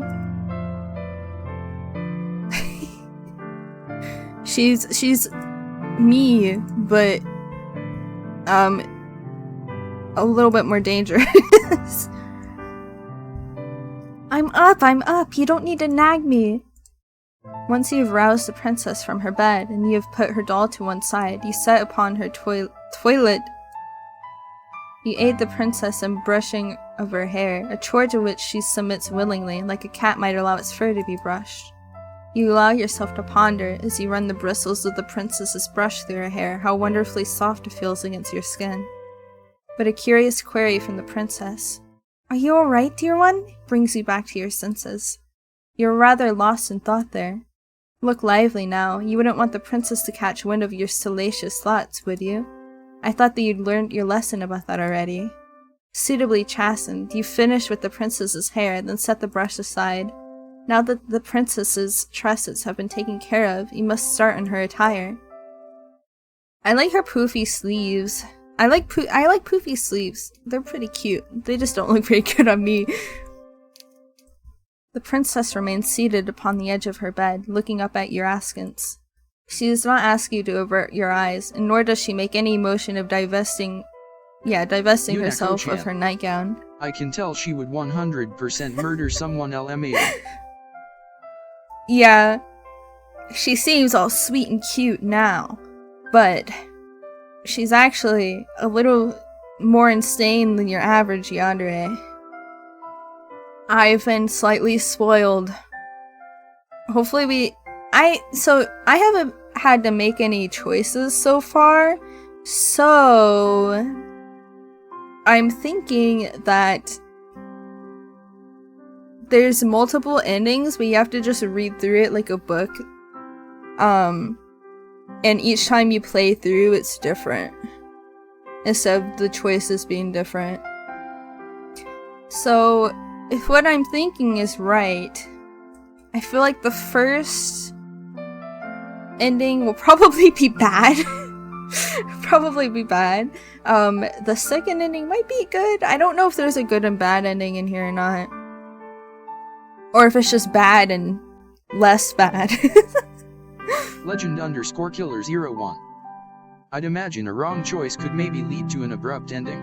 That's true, maybe. I haven't had to make any choices yet. I don't know if there will be choices. Hopefully there is, but if not, that's okay too. I'm fine with just reading. It really does seem as though she expects you to undertake this task on your own. Is that alright? You ask the princess as much. You would not wish to impinge upon her modesty, but she only laughs. Yes, that's alright. It's what you're supposed to do if you're to be my lady's maid. I'm used to being dressed and undressed. I'm not a bit squeamish about it. She might not be squeamish about it, but you are. Yeah, maybe it's because I'm a little bit... Listen, this is what's... Actually, she doesn't know that I'm gay! Also, sorry, I definitely just hit my microphone there. You've never seen a naked woman before excepting yourself. Even then, however, you have always dressed and undressed furtively, not wanting to examine your body for longer than is strictly necessary. You have never much liked the way that you look. You make a few more mumbled objections, but the princess sweeps them to one side easily. It's alright, I might be a princess, but we're both people underneath all of our clothes. I doubt we look much different. You're not sure about that. You have not yet seen the princess unadorned, but you already know to look at her face that you are different. We are a little pride love. We are a little pride love, exactly. She is much, much prettier than you are, but she is waiting, and you do not wish to keep her any longer. You steady your nerves. Then you reach out with trembling hands, and you begin to undo the buttons which run down from the front of the princess's nightgown. Okay, if anyone were to come in right now, this would seem like a sus scene. Anyone who's coming in, just so you know, this is not a sus scene. This is not a sus scene. It's completely normal. Undo the buttons, Yonako Undo the buttons. Oh my gosh. I'm I'm undressing a woman.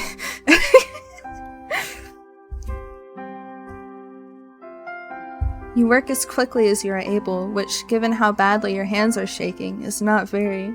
You fumble with a couple of the buttons, flinching as you do so. The princess, however, seems blissfully unaware of what it is exactly you are doing, or not doing, for your fingers have begun to seize up at the front of her nightgown. She's not even looking at you. Instead, her gaze is directed beyond your shoulder to the windowsill and the sky beyond it. It isn't oh wait, that's her speaking. It isn't particularly sunny, but I don't think it's too cold outside. Going for a walk might not be a bad idea. What do you think, dear one? You think that you'd like to finish undressing the princess as soon as possible, so you can make some progress on dressing her again. The sight of all this exposed skin is bad for your heart. Fortunately, you are able to make quick work of the princess's nightgown despite your initial mishaps. I'm used to be touched. Spurred on, perhaps, by your anxiety. Princess be like, come on, I'm undressed by my lady's maids every day. You should get used to this if you're gonna be my lady's maid. Or are you one of those people? Squints. I don't know if this series is gonna have homophobic themes in it. Hopefully not, though. You bid the princess to stand, which she does, and neatly she steps out of her nightgown, her motions once again as graceful and as fluid as a dancer's. This task completed, you search hurriedly, worriedly, for the princess's red dress. Where is it? You cannot find it. Sweat begins to prickle on the back of your neck. Your palms, meanwhile, feel uncomfortably clammy. Mitch Motown. I know what you are, hype shame. I know what you are. Yunako-chan. She's a Yandere, so she's obviously going to get into the maid, no? Yeah. LMAO. I think there's 3 routes, but yeah, she's definitely gonna get into the maid. Sometimes you never know. Sometimes you'll be in a visual novel that has LGBTQ themes, and they hit you with the, What do you mean you like me? We're both women! And then she takes a second to realize that she too is gay. I don't know why that's such a common theme. Or at least from the ones I've read. Maybe I need to find new ones.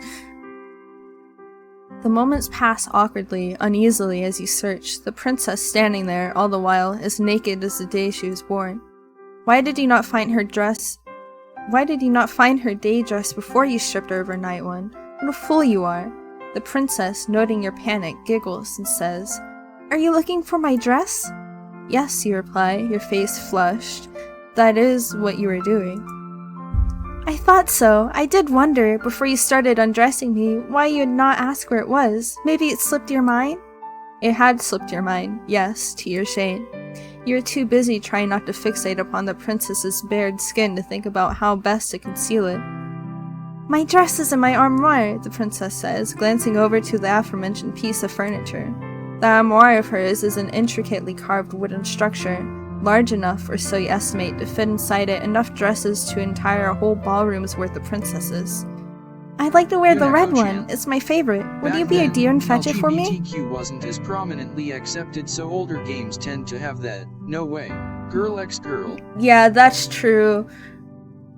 That's true. But I still think it's I still think it's funny. Like, even newer games, it'll be like, what?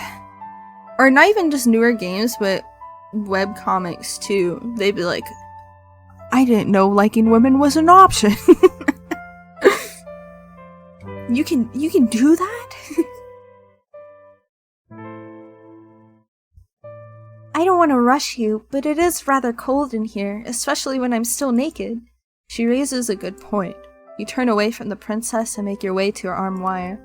Once there, you open its wooden doors and peruse the clothes hanging within. It's just as you expected. Yunako-chan. I sometimes understand if it's a friendship between two people who has always been platonic. Yeah, I understand that too. It's more of a, my friend likes me. I feel that's less though, like, I mean, I guess it could make sense if they're like, but we're both girls. But it's usually like what you said. My friend has a crush on me this whole time. I didn't even know. Oh my gosh, this opened so many doors. I had a crush on them at one point, but I pushed it down.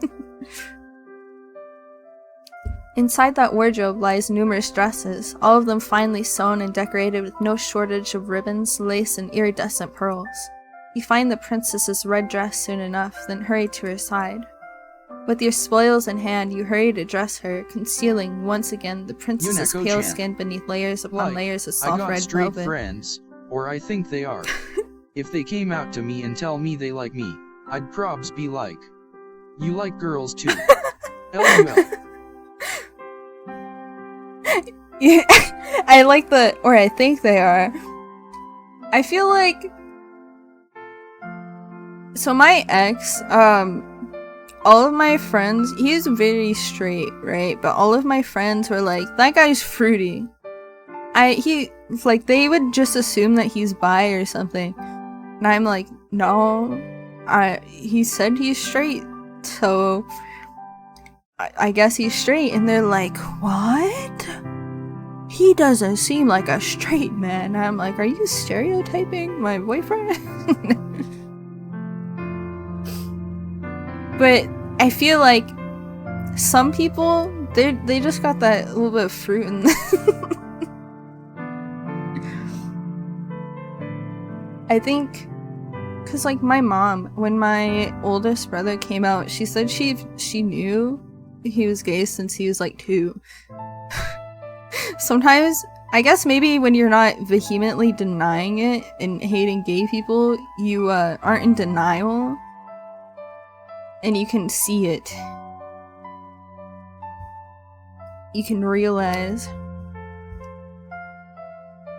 She's easier to look at now, you think, with her skin concealed. That might have been the most nerve-wracking task you've ever had to accomplish, even more so than your perilous escape through the foggy forest. For the longest time, people thought I was straight and I was like, I just bang what I like regardless of gender. Yunako-chan. LUL. I gotta think. I don't know if I've known... Other than my family, I don't think anyone I know thinks I'm straight. But I feel like I'm pretty sus about it, so... Listen, I come on stream and I'm like, hey guys, today we're gonna be playing a Yuri visual novel. Women, I love women. Look at this woman. Or I'll be playing Otome games, and I'll be like, I wish there was a woman in here. Crayon_Colossus. I like her fit. Hello, Crayon. Welcome in. I like her fit too. She looks pretty good in red, which they keep putting her in red, so I guess that's why, because she looks good in... I also, I don't like her hair. I mean, her hair is interesting. I don't hate it. She has a good fit, but also good for Yandere. It is good for Yandere. Women. Women. Yunako-chan. Blood splatters? Where? Yeah, exactly. You know, if you don't want to see blood, you gotta wear red. But her hair, she has like weird braids just stuck in her hair. And she also, these look like teeth. These look like teeth. I wonder if she's Yunako-chan. It's hard to see on black too. Yeah, it is hard to see on black too. I feel like it depends on the black though. I guess it would also depend on the red. Kinda reminds me of that one flower Pokemon in X and Y. X and Y? It reminds me of that one Pokemon with the zippers on it. She just fucked up the braids. I think it's a ghost type. No, but like she did her hair like this, right? Because no, wait, I guess the maid did do her, but when we met her for the first time, her braids are like this too. I guess that's just like how she wants her hair to be done. It's very interesting. Like, imagine being a maid to someone and going to do their hair, and they're like, will you put a braid here and here? And they're like, you don't want it to go all the way up? Every maid is down for the princess. Exactly. That's the one, the one I'm playing as right now is especially down bad. Why, it seems a small miracle you can still remember how to breathe. That's much better. Thank you, dear one, for your help. You've not been here for a full day, but I already wonder what I'd do without you. Shyly, you assured the princess that you did nothing. Really, nothing beyond your job. You did not do anything incredible. And in any case, being complimented by somebody so pretty is embarrassing. Aw, don't be like that. I want to compliment you. Why shouldn't I when you've been so helpful? It'd be rude not to. And anyway, I think you're very pretty too. Oh my. Your face flushes from this more deeply than ever before. You ought to count yourself lucky, really, with what with all this excessive blushing, that the princess does not seem to possess any vampiristic tendencies. Seems kind of like foreshadowing. Oh my god! Wait, I just realized. You guys, you'll see. You're making yourself quite the easy target. Now, the princess declares, why don't we go for a walk? It's a nice enough day, and I get so very bored of being cooped up inside. Can't think of any particular objections to raise to this remark. She does have fangs. I will say, I did get spoiled on the, I'm pretty sure it's the bad ending, so like, that slapped me in the face. To raise this remark, and you think that the princess might have a point. This castle, though expansive, is somewhat stifling. The walls are so very thick, they put you in the mind of a crypt. Suck to death.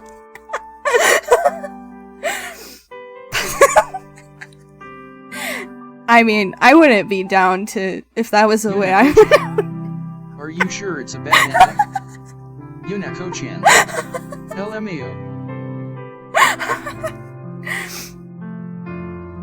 I guess it depends on the person. Whether or not it's a bad ending or not.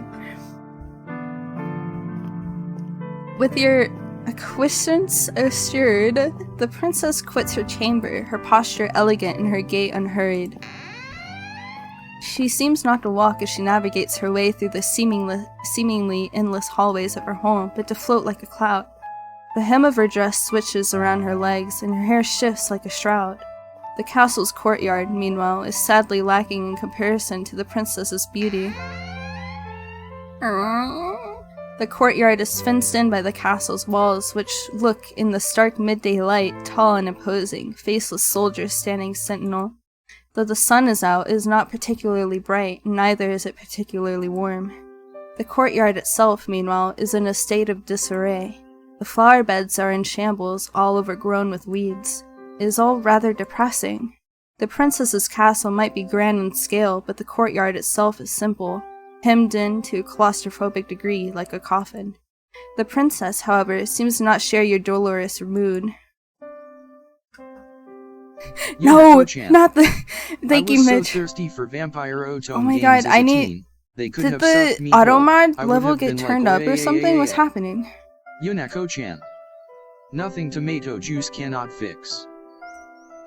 Dude, I was also sucked in by the Vampire Otome games when I was younger. Like, oh my gosh, this is a little bit of a controversial one, but I was really sucked into Diabolic Lovers. I didn't ban it's automod doing it. I didn't ban any words. Unless someone else did.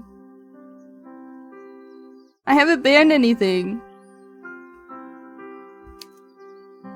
She instead looks elated by her newfound surroundings, her smile unwavering. She gambols about like a lamb, flitting hither and thither as she examines the weed-infested flower beds. By the way, I forgot to... We can look at her whole outfit here. I love when automod spanks me.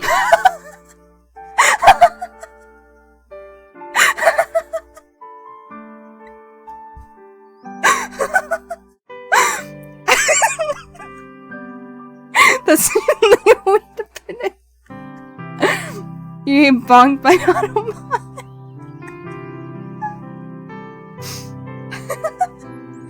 I'm sure Automod's gonna keep doing it.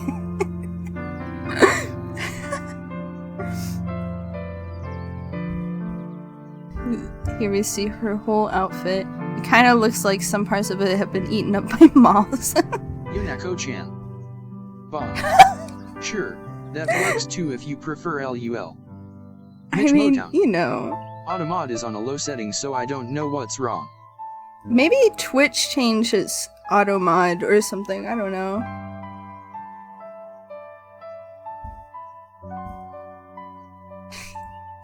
Bonk, spank, what's the difference?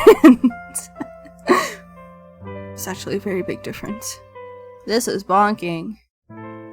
Bonk. Though I feel like some people prefer, Yunako-chan. The location? I get, yeah. You could spank my bald head. Bald. I think the bonk on the bald head is funny though, because it feels like it would just sound empty. You could just go bonk. Her frolicking comes to a cease, however, by a bush. One is full of bright red roses. Oh, how very pretty! Do you not think they are gorgeous, dear one? The flowers are not too disappointing, you suppose. Yunako-chan. This is a really close-up picture. Did you just call yourself dumb? LMAOOO, don't do that. No, I didn't call myself dumb. I was saying that, like, it would be funny if whenever the bonk happened on specifically my bald head, it just sounded like it reverberated.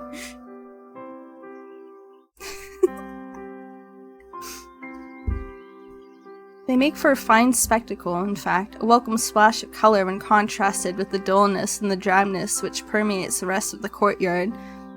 Yeah, this also, like, is not very dull compared to everything else on my overlay right now. Fart during bald bonking. That would be funny. I have reverb fart on my mustard redeem. When someone redeems my little mustard hat, it makes a fart noise. Actually, I can't remember if it's normal fart or reverb fart. I think it's reverb. I can show you real quick. I have to redeem it through Twitch though, or else the sound won't go off. But I have unlimited points and I'm gonna use them for my own sake. Where is it? Here it is.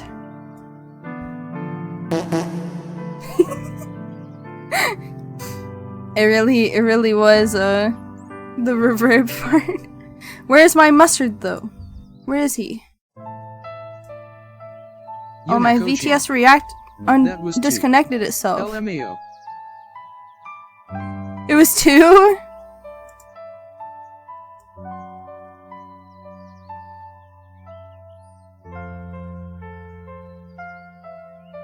Alright, my mustard hat should be working now. I love VTS React loves disconnecting yourself, but that's fine. It's fine, you get 2 reverb farts now. Though the other flowers in their beds are wilted, withered things, it is not so for these roses. They are rich, bright red, just like blood. Their heads so full they seem almost to droop beneath the weight of their own engorged petals. I need to start reading Yuri manhwas again. I heard they are pretty good. Ooh, Yuri manhwas are pretty good. I've been dude, I specifically go onto sites specifically for like Yuri manhwa. Or I have Webtoon for what is it called? For romance mangas. Yuri manga is so good though. It's so sweet. Gimme. Let me I might have to. Some of them aren't manhwa, they are just like normal manga. Like this one. Oh, I lost tracking a bit. Come back. Please. What's happening? VTube Studio? Okay, there we go. This one that I've been reading is called the guy she was interested in wasn't a guy at all. It's very cute. It's very cute. And also I really like the art style. The artist uses like a green background to contrast against the black and white. It's very nice. I'm pretty sure they upload their stuff. Oh! Give me the website when you got the website. time, LUL. Yeah, I can. So I use a pirate website, but it also has a bunch of ads. So I'm just warning you, you might see some Unako-chan. Like SSHHH. Unako-chan. Yeah, it's an entirely legal website. Yes. I am not pirating anything. I'm not a pirate. I am a simple woman with simple dreams of reading Yuri manga. Hold on. R. No, not R. Not R. Let me give you this website real quick, and I'm also gonna send you the screenshot I got. Yar. I'm also gonna send you the screenshot that I took while I was on said website, because it's very funny. It's like a baby octopus. Let's see, so it's... I think I spelled that right. That's the website I use, and the filtering system does work pretty well. I like the filtering system in there. And then here's the the image that I saw. Someone straight in the middle. Why is there the baby octopus? What is that? It's so strange. It's so strange. Also, I don't know why I keep losing tracking. Something strange is happening. My PC might be doing something weird. But yeah, they have a... I need this. that website I just sent, it has like manga. I'm sure my boyfriend would love it. He probably would.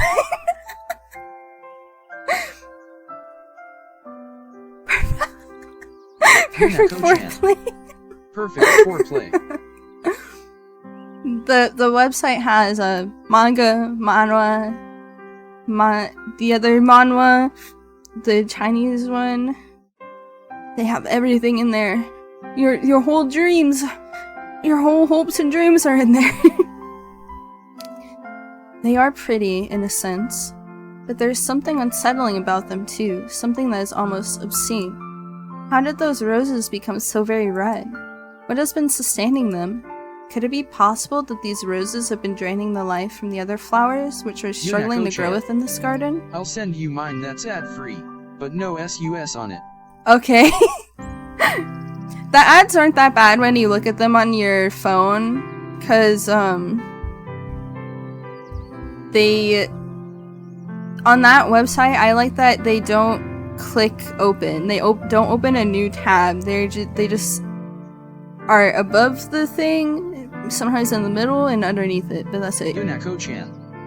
Mitch BTW, you saving my life from Automod. Mitch is being very diligent right now, thank you, Mitch. It is a fanciful thought, but... Oh, they are simply divine! Looking at these roses always lifts my spirits. They are really my most favorite flowers. I simply must pick some of them. Perhaps I can use them to decorate my bedchamber. I could use a bit of color. Kuxips. What's my head pat emote? It's this one. Kuxips.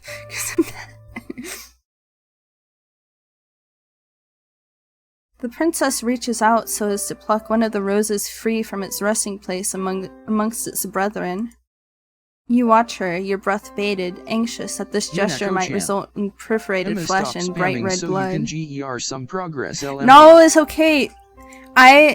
So, I feel like that's probably why everyone has stopped talking, but I prefer taking little breaks from reading it and reading chat instead of just going on and on and on with no chat talking. Chat sustains me. But also, I know that you're also working too, so it's okay if you need to go.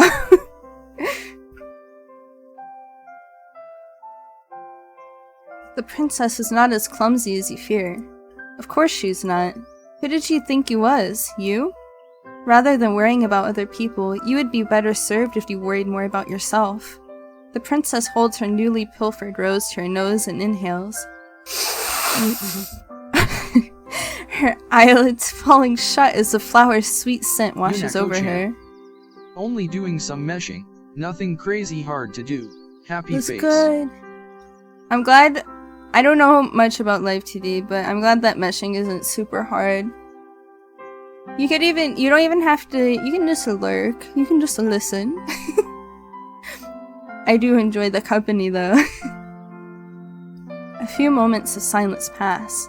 Then the princess begins to toy with the petals which adorn the flower's crown. Now, let me see. Exactly. That, when you sniff flowers, you gotta make sure you really get the smell in there. You gotta make sure it doesn't leave your nose for at least a couple of days. I wonder what fate has in store for me. She loves me? The princess plucks a petal from the flower's overburned head. She loves me not. She says she loves me. It's not he loves me, she loves me. She's gay! Just like me! Whoa! The princess continues with this childish incantation, all the while stripping her rose slowly and methodically of its petals. These petals flutter about the princess like bloody snow. The princess's voice, meanwhile, echoes throughout the courtyard, even more melodic than the strains of a pianola. She's just talking about her mom.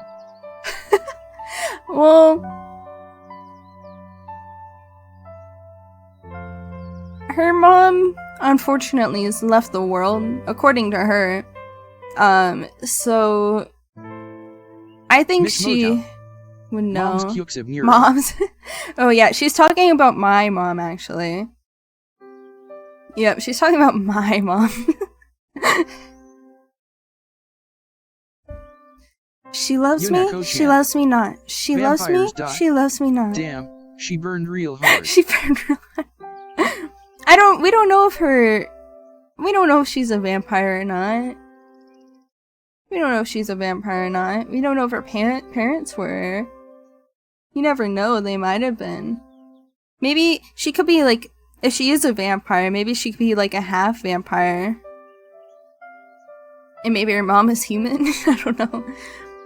The princess's fingers hover over the final petal which crowns her nearly denuded flower. Then with a triumphant smile, she declares, "She loves me! I knew it!" You watch the princess, amused by her girlish good cheer. The little mantra she has been reciting is one that you're familiar with. So her mom was a woman of culture? Respectable. Yeah, her mom is most definitely a woman of culture, if that was the case. Everyone knows that if you have the chance to date a vampire, you have to take it. If you turn down that chance, you are throwing away a lifetime of... I don't even know how to describe this. Vampires are my favorite. I love vampires. Like, why they gotta make them so hot? For what? Why do they make vampires so hot? I know it's to seduce us, so that they can suck our blood, but they don't gotta be that hot. It's unfair, don't you think? The girls at the conservatoire also used to engage in this little game, the younger ones, at least, who believed that a fairy tale prince would whisk them away. You might have participated in this game yourself when you were a child yourself, but you never pinned your hopes and dreams on a handsome prince. Your interest in princes has always been minimal. When it comes to fair princesses, though... I love me some fair princesses, hee.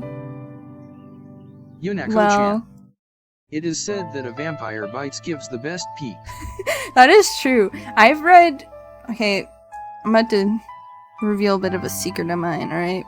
I've read quite a few vampire manga where the the bite, like, they, almost like venom, but not venom, they put an aphrodisiac into their body. So they get extra excited. That is a different matter altogether, isn't it? Pleasantly, you ask the princess whose love it is she wishes to court, a query which makes the princess giggle. They put in chocolate? Kappa. To be fair, it doesn't have to be just chocolate. I think freaking, what is it that's also an aphrodisiac? Oysters?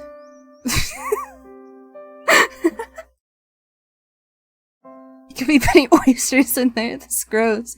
Imagine oysters being in your blood. Oh dear one, who else would I be thinking of? Naturally, I was thinking of you. Naturally. She says it so easily, as though you ought to have suspected as much, and indeed, part of you did. You wanted to believe, yet part of you was afraid to. I love your oyster-tasted blood.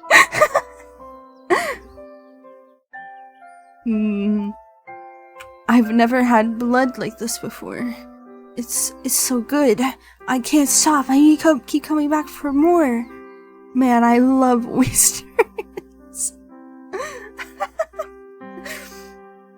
That would definitely be something if I read it. Usually they're like, their blood is so sweet. It's so sweet, it's drawing me in. You did not want to be arrogant enough to assume that the princess might care for your affections. You begin to blush. Yunako-chan. So that's why humans love oysters so much, heart soup. It is a real turning point for the vampire. They're like, I know why they call this an aphrodisiac now. Your cheeks almost as red as the roses while the princess laughs. She laughs and she laughs and she laughs, her voice clear and sweet like a nightingale's song, as though you're the funniest thing in the world she has ever seen. This game is listening to me. I was literally talking about this earlier, but I was talking to Stream about how before I started Stream, I was reading this book called The Bear and the Nightingale. Like a nightingale's song? And I was reading a book with nightingale in it? I don't hear that word that often for it to be that common. Interesting. Put that back down. You never liked being laughed at when you dwelt within the walls of the conservatoire, but it is different with her. You've not known her for all that long, but you are already entranced by her, ensnared. She has you wrapped around her little finger. Oh my! The princess's laughter tapers off into a series of giggles. And she actually likes the player, not the maid. The player? Oh no, is this gonna become a Doki Doki Literature Club situation? Is she gonna delete everyone else and come after me? And not the character? Smiling, she wipes her eyes with the back of her hand.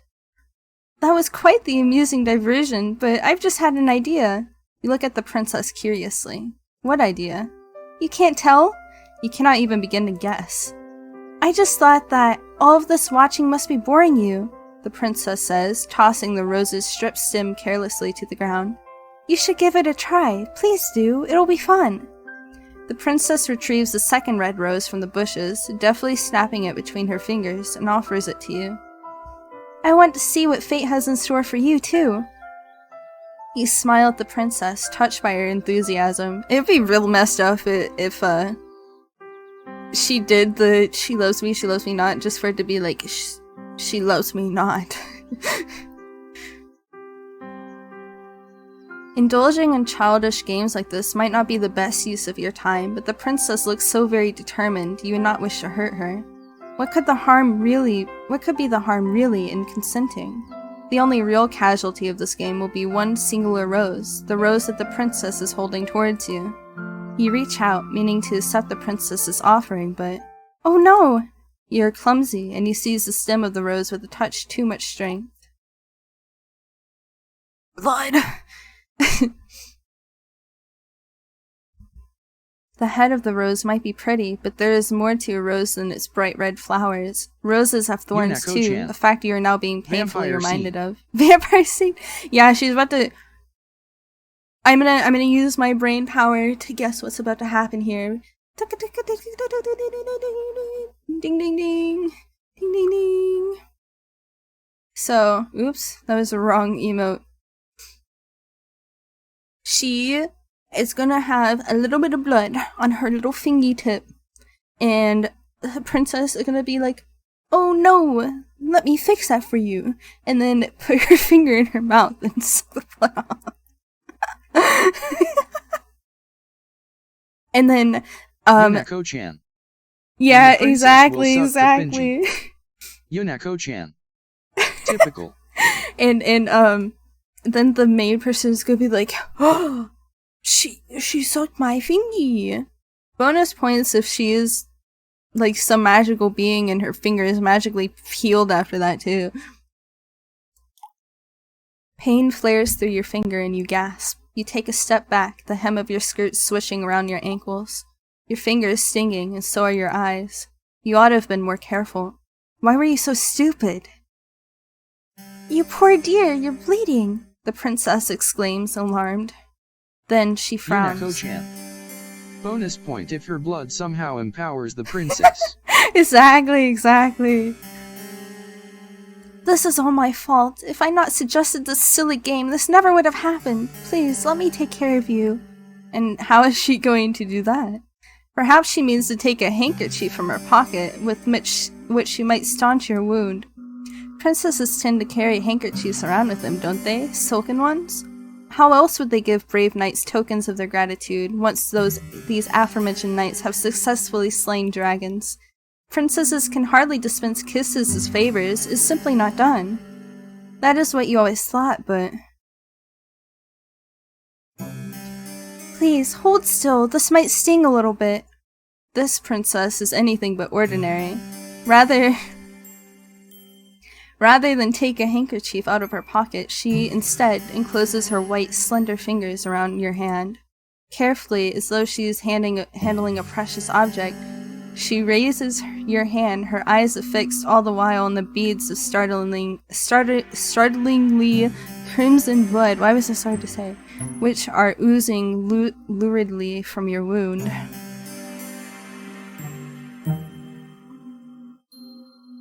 She licks her lower lip. Then she dips her head. "I knew it!" Sorry, that was loud. Yunako-chan. I could see it from a mile away. Typical. Exactly, typical.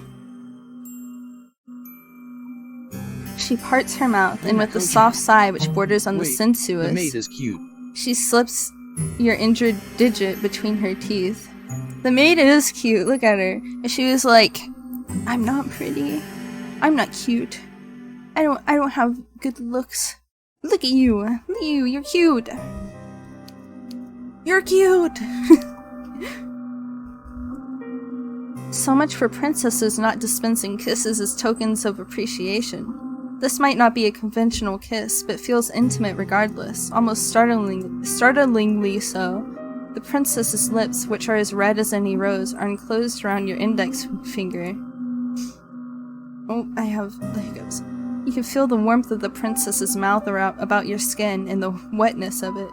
These sensations make your whole body quake. You did not expect this. Yunako-chan. Tremulously. Princess. Slurp, slurp, slurp. The princess is like, this is some good stuff." In a voice which wavers, you ask the princess what it is she's doing. "Oh?" The princess glances up at you, her mouth still enclosed around your finger. "Didn't I tell you? I'm trying to stop the bleeding." "Yes, you gathered as much, but... Is there a problem? I'm not making you uncomfortable, am I?" It is not, you say, that she's making you uncomfortable per se, but this is rather awkward. You did not expect it, that is all. She's not worried about the... And is she not worried that this is unhygienic? Unhygienic? The princess blinks. She is the very picture of innocence, which is funny, really, given your finger is still nestled against her tongue. "I don't know what you mean by that, exactly."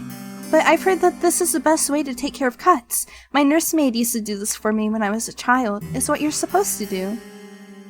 And, you ask, your voice catching in your throat, did her nursemaid keep staunching her wounds with her mouth when she grew older? Her nursemaid was a little sus, not gonna lie. Well, no, but my nursemaid was dismissed when I was 8 years old. That's the normal way of things. I had my ladies' maids to look after me then. Yunako-chan. Mitch Motown.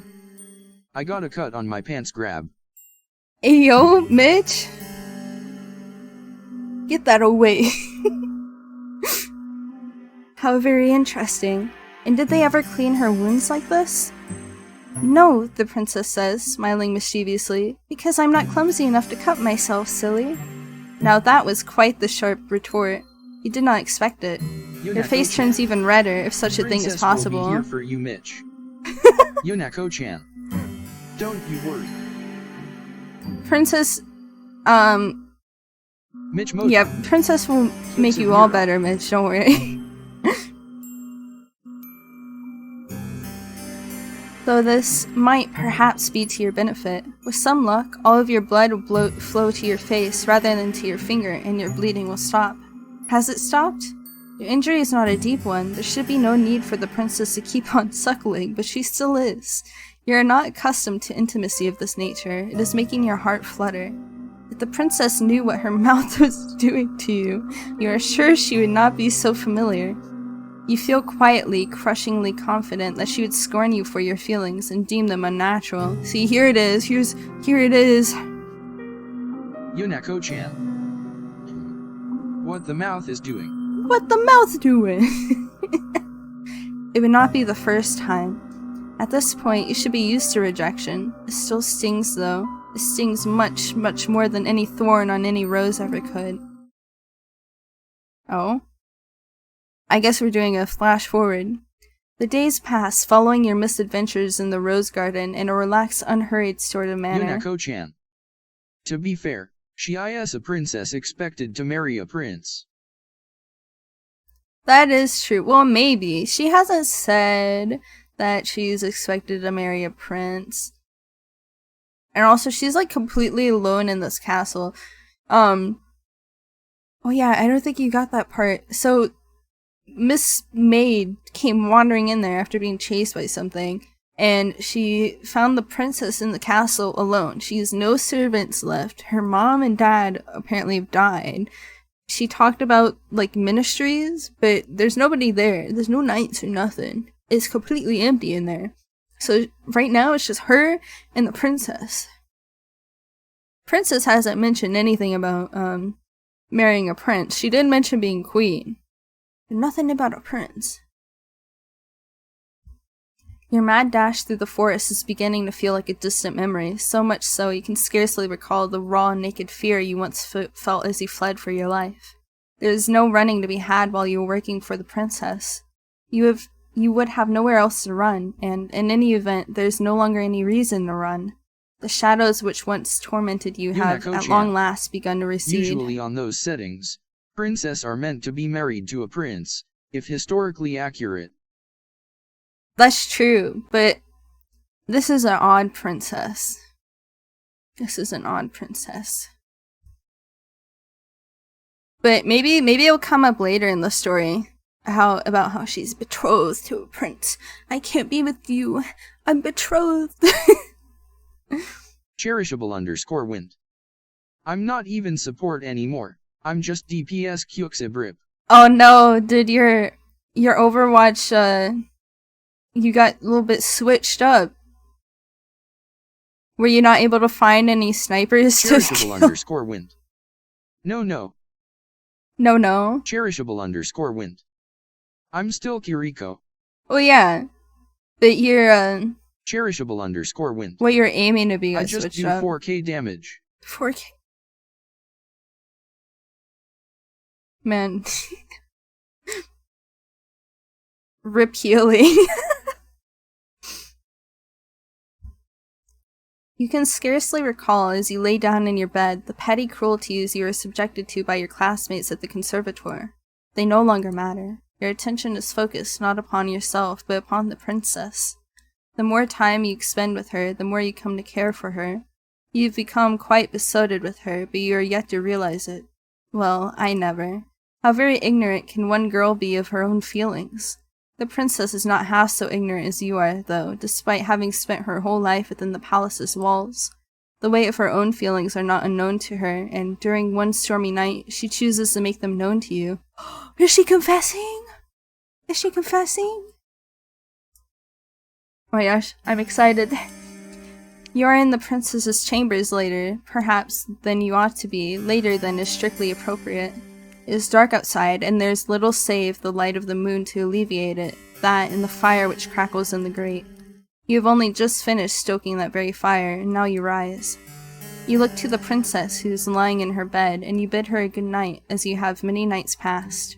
With a neat curtsy, you turn to leave. The princess's plaintive voice gives you pause. Wait, dear one, do not go, not just yet. Perplexed, you pause, then look back at the princess. Though she is smiling, her expression is unusually wan. Is she alright? Oh, I'm sure I'll be fine. It's just nights like this, you know, which make me feel a little out of sorts. And what, you ask, does she mean by that? Only that it is very cold and very dark, and it is very windy. Besides, I'm afraid that there will be a storm later. I'm getting back into my headshot abilities. Were you were able to do headshots like what's the word I'm looking for? Consistently? Your consistent headshot abilities are coming back to you. I always aim for the head whenever I play FPS games, but I don't think I ever really get them. I'm not good at FPS games. It was awfully cloudy earlier when we went out for our walk. The princess is not mistaken about that. The sky, when the pair of you promenaded about the gardens earlier, was grey and steely, the wind bitingly cold. Headshots again. I used to almost exclusively headshot back when Kiriko first came out. Exclusively headshot? That's insane. Now you gotta get your skill back up so you can flex on everyone about your headshot game. You can hear the wind rattling mournfully against the panes in the princess's bedchamber. The princess's castle is built of stone and is well fortified, but even with the fire, it is rather cold. You do not like to think of how much chillier, by comparison. I miss being able to completely stop any and all DPS that tried focusing me and the other support. How many people do you reckon that you've made rage quit? By comparison, it will be in your humble bedchamber, which is not fortunate enough to have its own fireplace.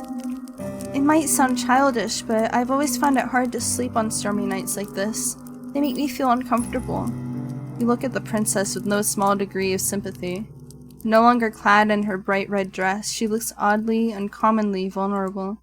Will she really be alright, all alone in her oversized bed, in her high-ceilinged bedchamber? You know it is silly of you to contemplate such a query. Why would she not be alright? There's nobody in the castle to hurt her. Cherishable Still, you fret for her. Rage quit? Not a tool, but I definitely make people switch and start focusing the hell out of me a fair bit. Oh man, you make people get so angry that they don't care about killing anything else, so they just want to kill you. That's happened to me in some games. That also happens to me sometimes when I stream, because chat likes to stream snipe.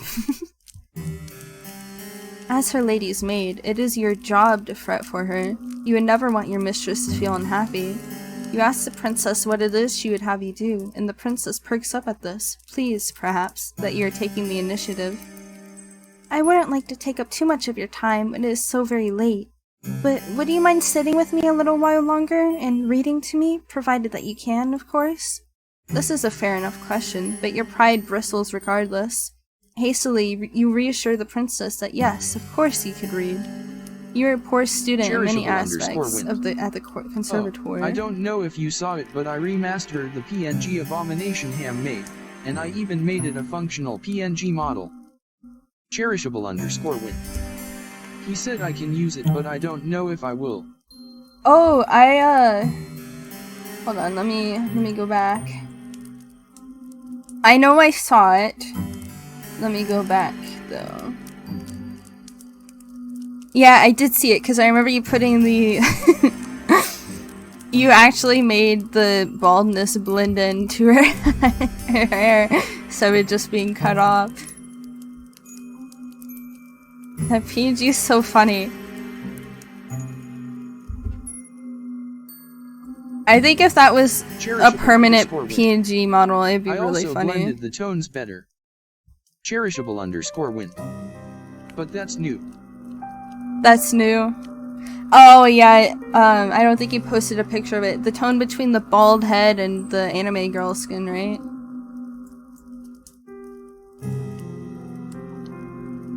Cherishable_win. Yeah. You were a poor student in many aspects at the conservatoire, but you had something of a gift when it came to the literary arts. Reading books is all you've ever been good at. Oh, I see. I suppose I should have known. You're so incredible. I sometimes wonder if there's anything you can't do. The princess's high praise makes you flush. Awkwardly, you look away. Being able to read, you assure her, is not such a great feat.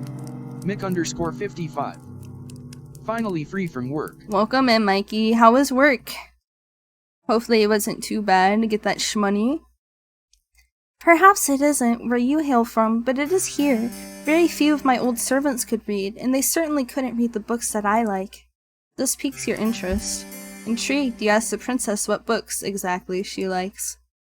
Well, I'm glad you asked. I'm fond of fairy tales, you see. Old ones from centuries past. I have a collection of them here, the princess says, indicating a book on her bedside table. At least I got off early, but my legs hurt from getting rolled. Getting rolled? What do you mean getting rolled? Cherishable_win. I uploaded it to the Disco. To the Discord? Okay, let me see. Wait, and Ham? Yeah, Ham's Discord. Oh, wait, is the mouth the PogChamp mouth? It just blended a lot better now, though. Cherishable_win. Yeah. Oh, wait, you put a video up too. Let me look at that real quick. Open. Oh god, sorry, I'm right. Everybody get up, it's time to slam now. Wait, did you make her baller? Real jam going down. Welcome to the Space Jam. Hold on, we're gonna take a detour from stream real quick. I'm gonna make everyone on stream watch this. Let me... We did not window capture. Here we go. I wish it didn't go all the way up there, but you know. Where did it go? Dang it, always goes in my VTuber PNGs folder. Go underneath here. Thank you very much. Now we watch. Let me mute the game real quick. Sorry. I'm so scuffed, but it's okay. Remind me that the game volume is at 50. Okay, turning that down. Everybody get up, it's time to slam now. Leg exercises. Oh, I see. To the Space Jam. Here's your chance, do your dance at the Space Jam. Alright. Dude, I love the pog mouth. I like that you had her have two bodies too. Oh wait, she has multiple bodies. The functional model pinball as well. I made the ball and dumped into the remote slots cache. Oh my god.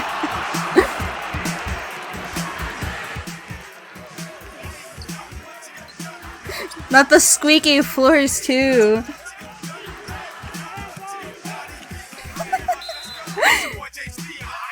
It was much worth it. It's very worth the time to make it. It is Ham's fault. He was the one who created that abomination.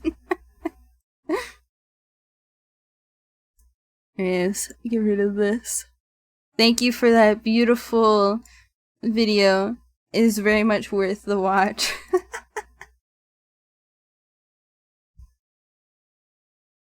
Let me turn the game volume back up. It is at 50. Alright. I have a collection of them here. Ball game. Okay, yeah. 50. Yeah, it was 50. Thank you. I have not a very good memory. Mick_55. BTW, is it the tiredness from work or do you look more sparkly?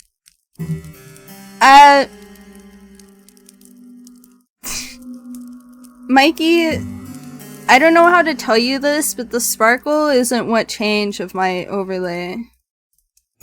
My overlay is more dull. I am more glowy, or a little bit more blurry. I also have a slight... My color changes with the game scene. Yonako-chan. Obviously tiredness. Yeah, obvious tiredness. Cause the sparkles have been here. They've been here. They're even on my my smaller overlay too. Indicating a book on her bedside table as thick as a mortuary slab. The book is old though, and the bindings are weak, the pages brittle, the writing woefully old-fashioned. I didn't trust any of my past servants with that book, but I think you would do a good job breathing life into those old stories. Would you mind reading to me for just a brief while? Please, dear one, oh please? The princess's request seems a simple one, expressed sweetly, so much so you see no reason to refuse her. You take a seat beside the princess, upon her luxurious bed, which sinks beneath your weight. Then you retrieve the leather-bound book, which is resting upon her bedside table, and spread it open. The pages of the book are very brittle, like the princess said, and the bindings of the book are loose.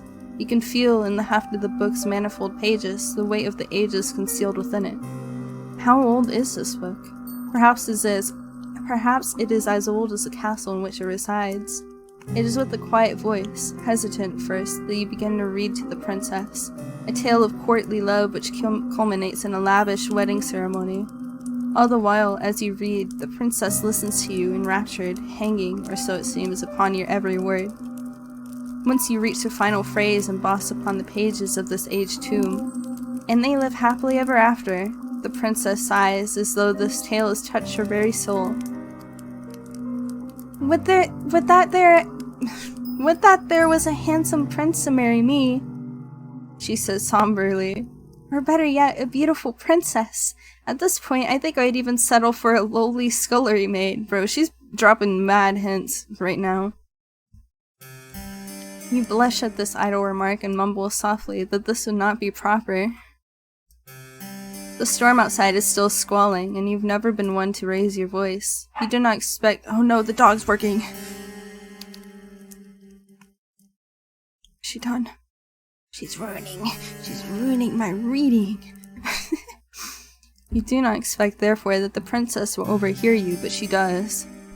She observes you, her head resting against her pillows, and says, "And what would the problem with that? And what would the problem be with that, As my maid, shouldn't my happiness come before any silly ideas of propriety?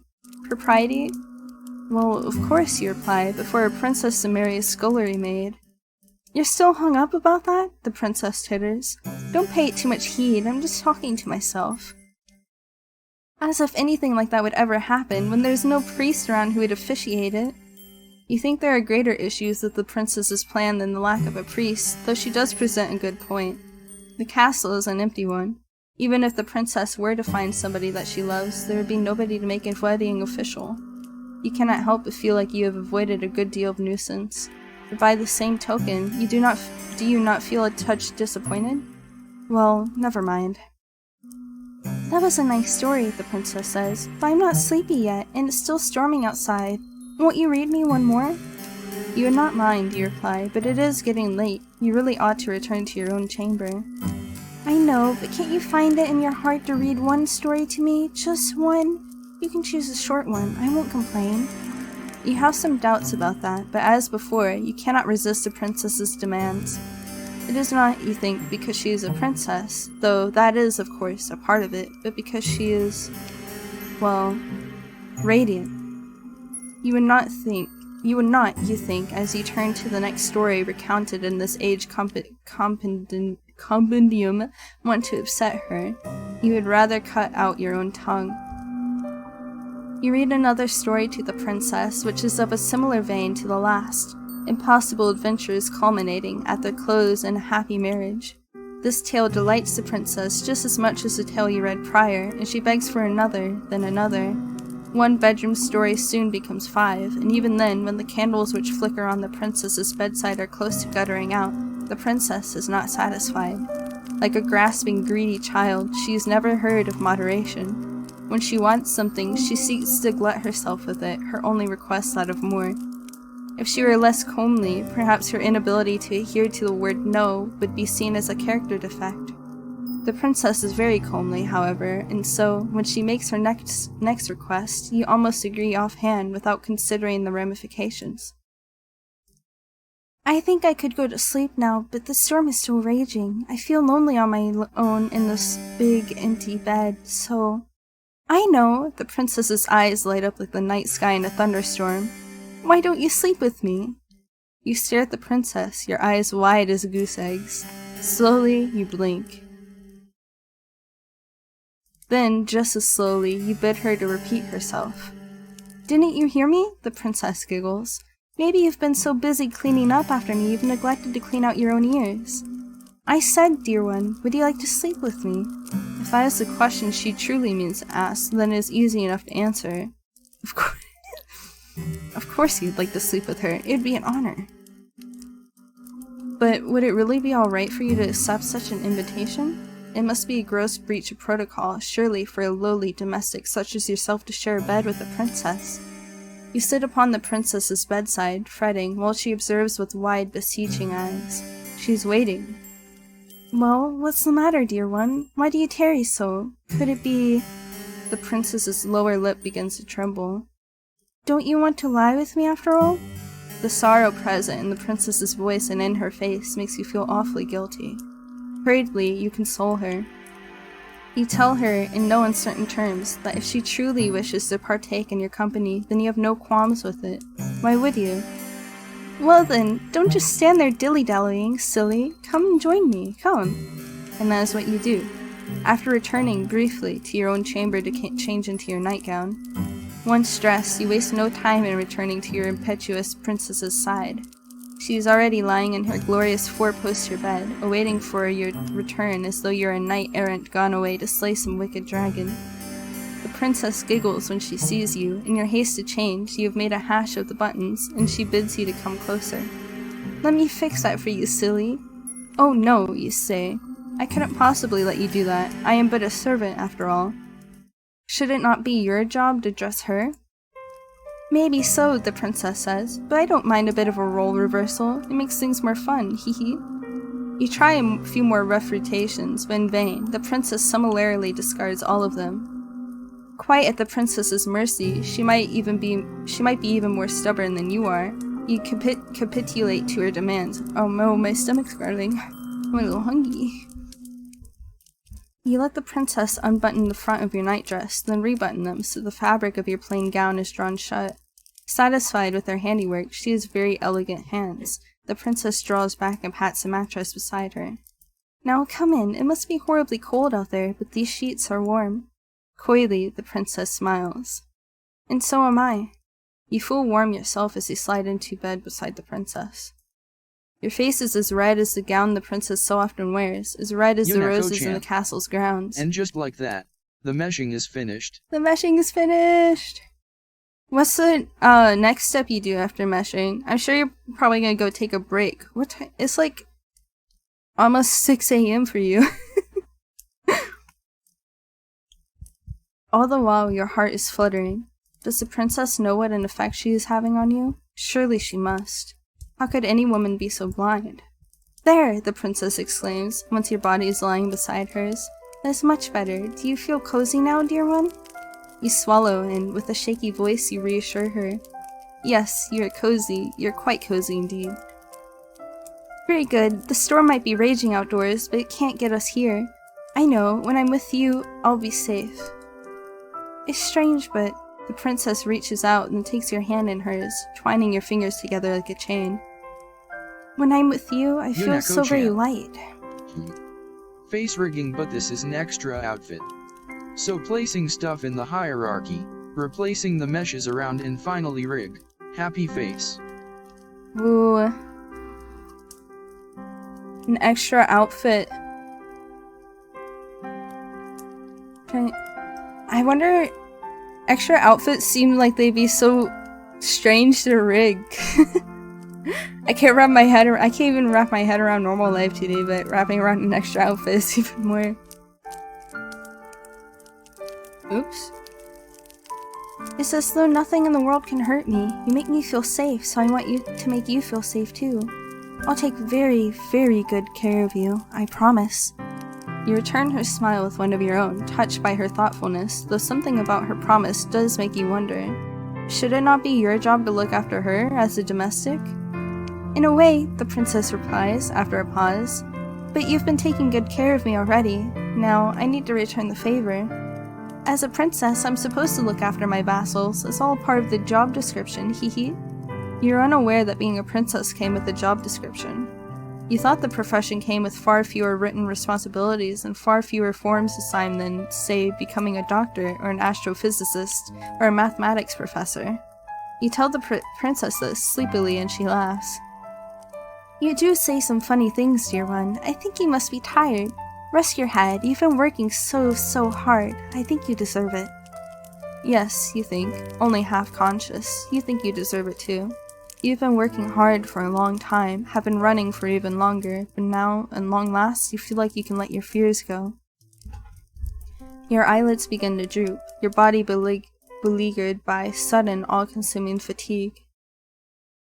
And in a quiet, understated sort of way, your consciousness is conveyed to Morpheus's kingdom. Your sleep is a deep one, despite the storm which rages outdoors. The wind is howling like a couple of wild cats, both locked in a vicious and bloodthirsty bout to the death, but you do not hear it. Swaddled by the warm blankets about you, and soothed by the princess's presence, you are immune from all the ills of the world. When you are with the princess, you feel safe, secure, and, yes, you even feel loved. ... It is a pity, then, that these feelings do not last for very long.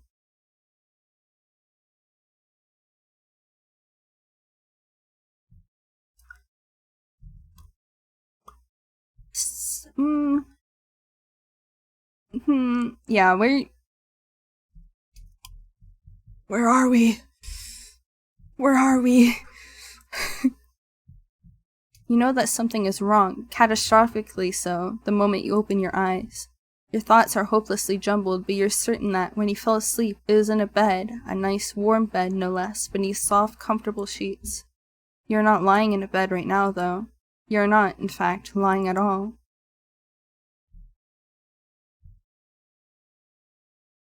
Ayo! There's skeletons next to her. You're standing, instead, against a cold, hard wall made of stone. The curve of your back is pressed against the wall so intimately you can feel its icy chill seeping through the fabric of your nightgown. Your feet, which are bare, are similarly pressed against cold and feeling stone. Of the castle went. Yeah, I think that's where the staff of her... Oh, it definitely is, look. They're wearing the maid outfits. She did it to another maid. Look at this. Cherishable_wind. Should I get the laugh emote or sitting emote for Kiriko? I don't know what they look like. Live look at Gigi in the Halo.Gen basement. No, Gigi isn't locked up. He can come out anytime he wants. And there's no skeletons in there with him.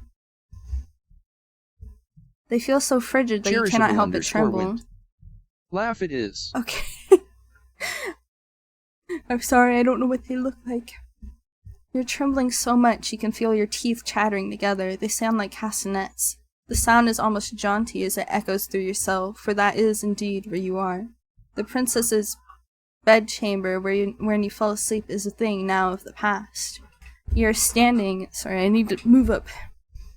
You're standing Instead, you realize with a sharp start in the cell of some great underground dungeon. You swallow, and when you do, you can taste something bitter on your tongue. That's me swallowing. Your stomach is beginning to churn with anxiety. You feel like you're going to be sick, a feeling which wells up inside you to a staggering degree when you catch notice of the stench. You are not, you realize, the only one in this dungeon.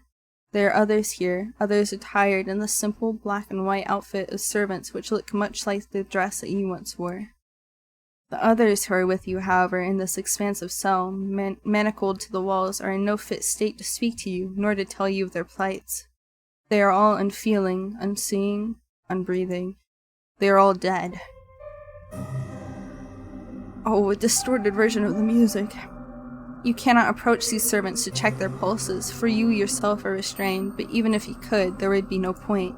There's no way any human could survive the wounds which have been inflicted upon these sad, slumped bodies. Over there you see a woman slumped, on the front of her once white apron stained with blackish blood. There's a gaping wound in her stomach, one through which her entrails have half escaped, and some sort of burgundy goop which might have once been pale pink. There's another woman slumped beside the first of a smaller stature. She's skinnier. Maybe she's not a woman after all, but an adolescent like yourself. She might even be younger.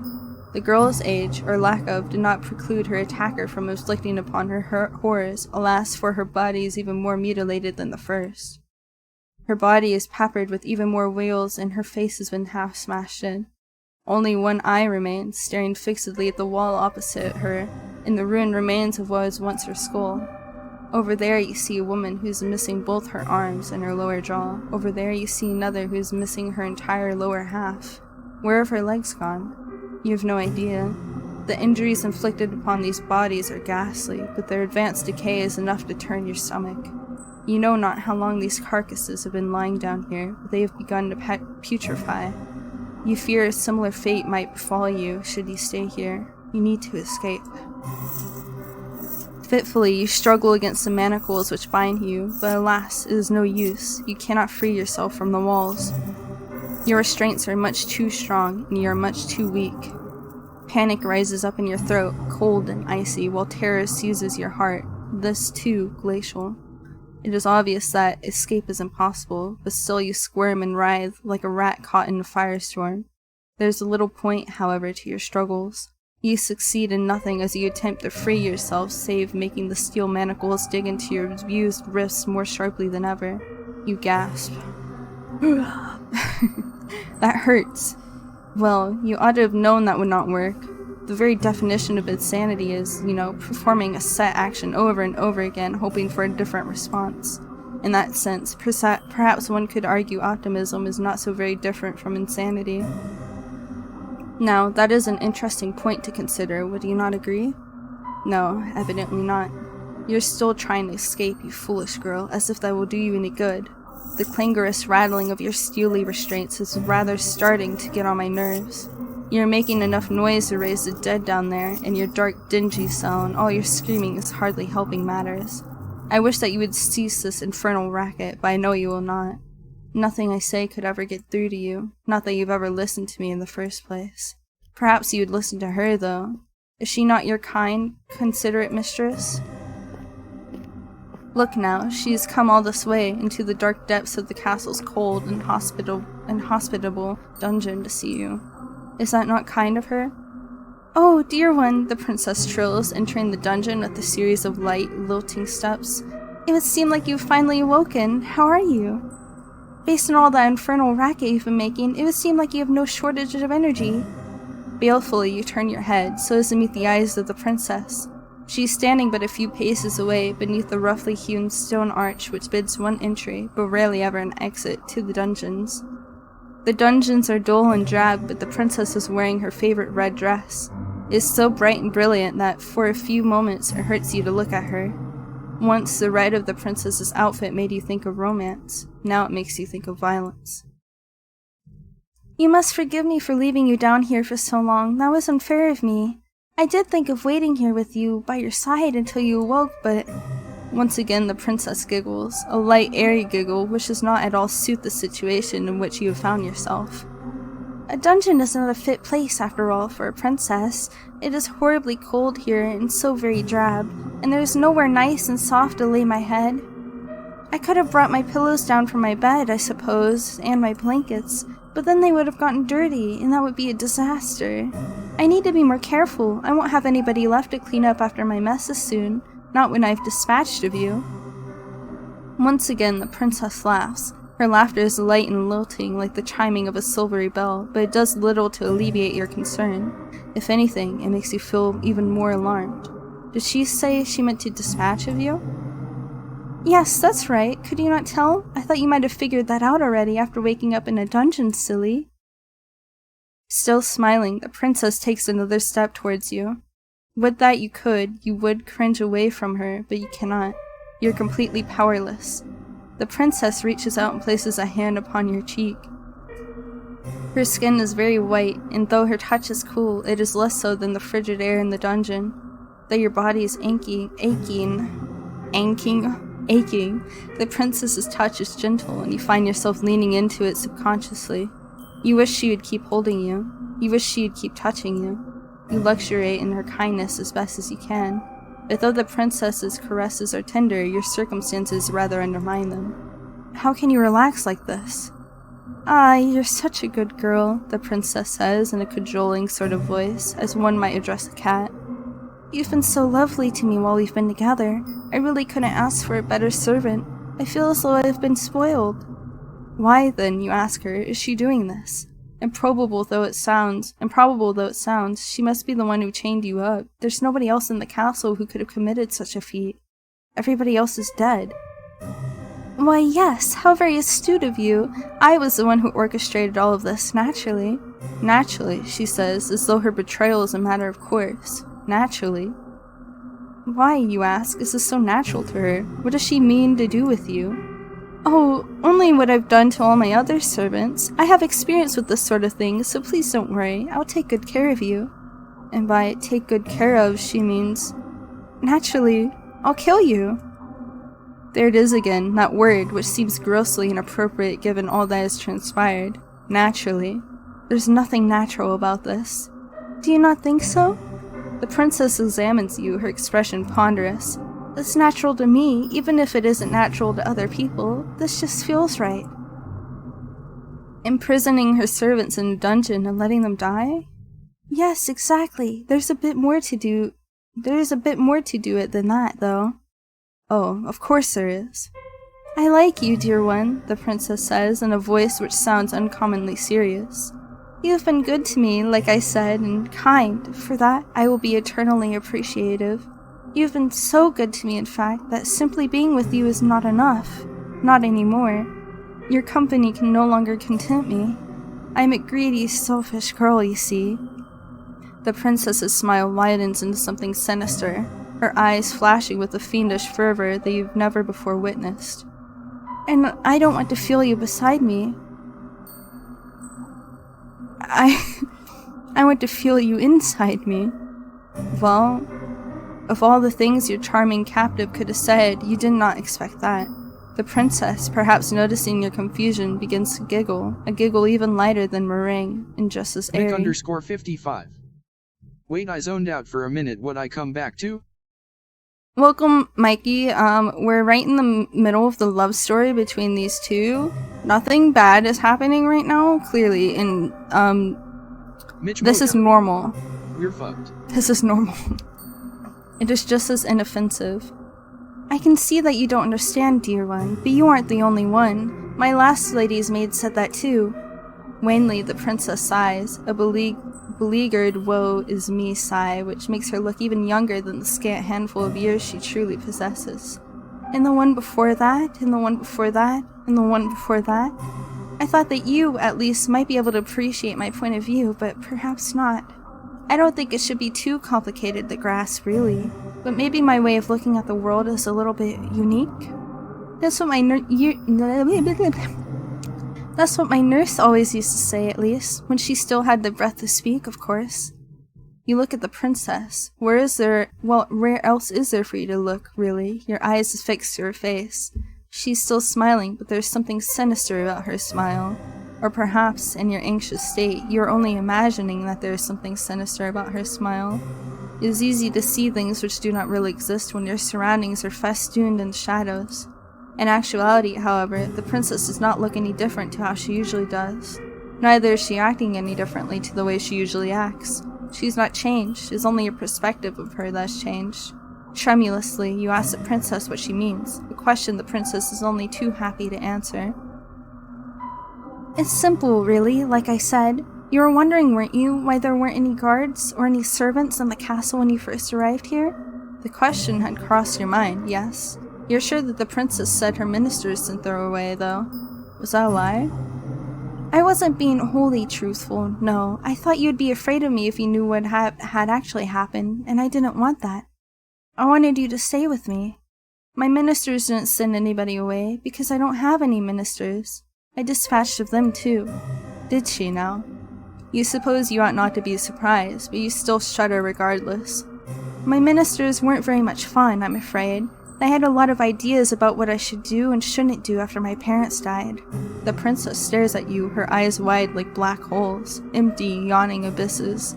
So, I killed them. I killed my servants too, though I did a more thorough job with them than I did my ministers. I did not care for my ministers, you see. They were all fusty old men. But I did love my servants. I loved my ladies' maids, and my undermaids, and my scullery maids, and my housekeeper, and my cooks, and my large retinue of retainers. They were like my family. They raised me in my parents' absence, and I adored them. They were so very dear to me that I had no real choice. I had to eat them.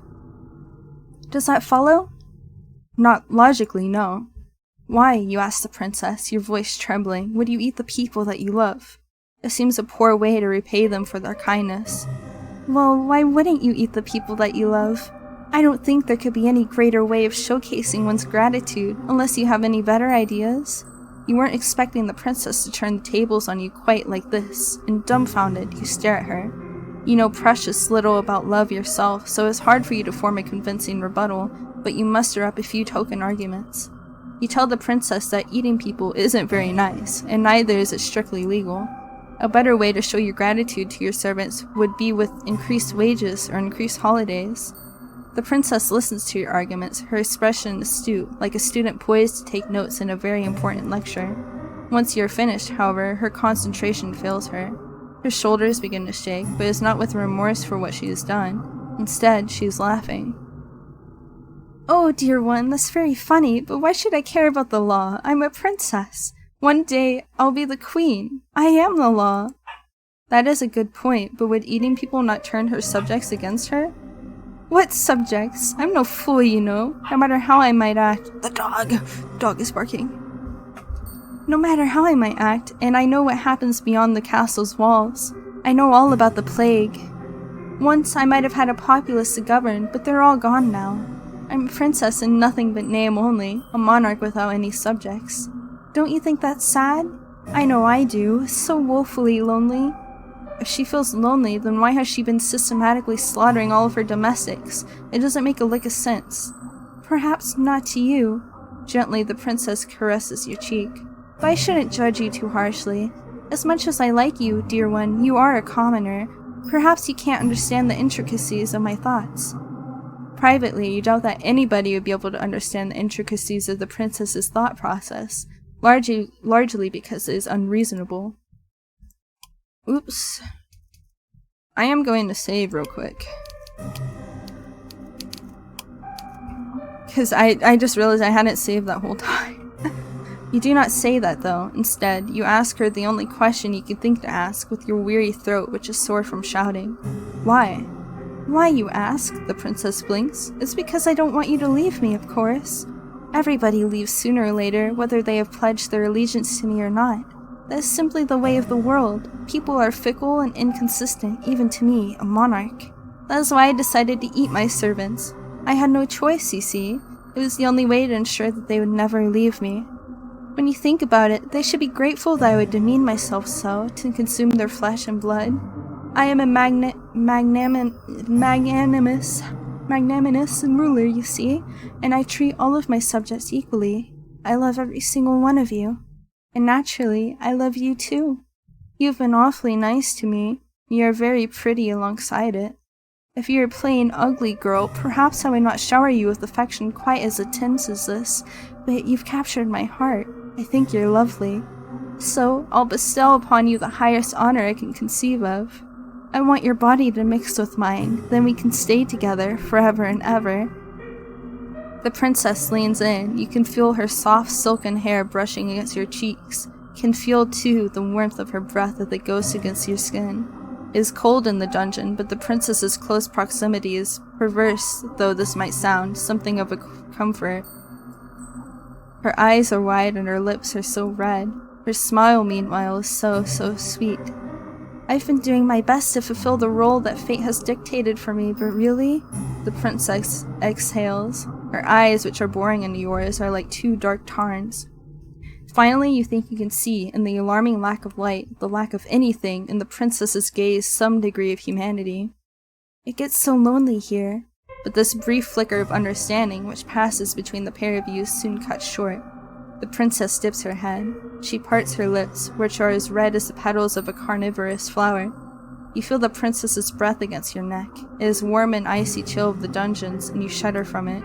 For a few moments, you think this overture of the princess's could be romantic in a way, but this too comes to a swift, merciless close. Is she eating her alive? The princess's mouth is on your neck. The princess's teeth, sharp as needles, are in your flesh. The princess is draining your blood. She is supping on it in great greedy goblets like a hungry animal, one who cannot truly comprehend the harm it is causing. Even as the princess sups from you, her arms twined about your waist, you find you cannot hate her. She is far too unworldly. You are sure, as your consciousness begins to fade, that the princess was being sincere when she spoke of her love for her past servants. This is simply the way the princess expresses this great love of hers, a love which is so abundant it borders upon the monstrous. It is a love you never thought you would ever experience. This love of the princess's eclipses anything you've ever known before. It eclipses sanity. It eclipses reason. It eclipses all notions that you might have had once of right or wrong. The princess, as you know full well, does not care about such concepts. You have always possessed a stubborn core nestled beneath your weak-willed exterior, but the princess is even stubborner than you are. In the face of her love, you've met your match. The princess draws back desperately. You gasp for air, but she does not give you any quarter. As before, she dips her head, her red lips redder still with your blood, then splits apart her jaw. Her teeth, which are impossibly, inhumanly sharp, glint wickedly like knives. Then she tears out your throat. The front of your nightgown was white once, now it is red. There's so much blood you can smell it when you inhale, sharper than metal.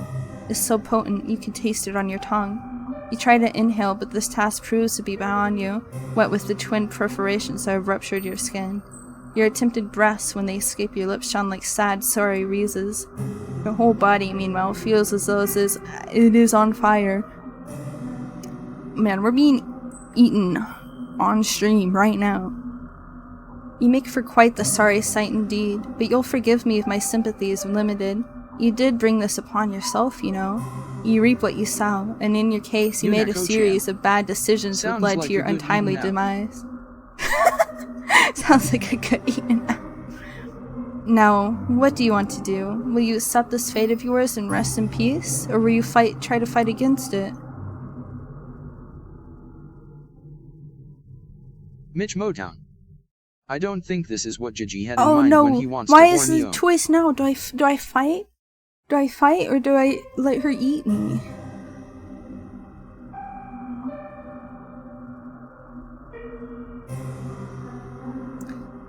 Mick_55. Wait, can I? My mind telling me no, but my body. I'm saving. I'm saving. Yunako-chan. I think you are already dead though. Yeah, I might be already dead, but fine. What? Really? You're fine with being eaten alive in a dark, dingy dungeon than being left to rot? That does not sound like a very satisfying ending to this particular narrative. But if that's what you want, then so be it. I do not mind indulging you. That is what I've always done after all, from the moment we first met. I've dedicated myself tirelessly to answering your wishes, and this is no different. Do not be so foolish to think, though, that you can escape me, even in your life's even if your life's blood has mingled with that of the princess's.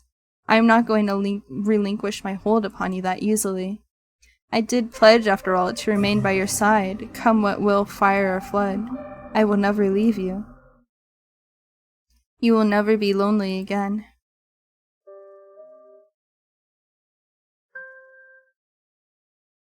So, was the person speaking that whole time the person that was chasing her at the beginning?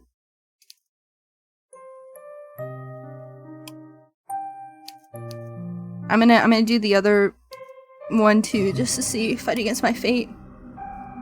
That is a good answer, I must admit. I like it. It is impressive how very defiant you can be, even in a situation as discomforting as this. Now, try not to cry. Keep your chin up. This is but a minor setback in your story. Like all fair maidens, you are deserving of your own happy ending. You only need the strength to try and seek it out. Why don't we give this another go? Just try not to ensnare the hearts of any more monarchs, particularly those with unusual appetites.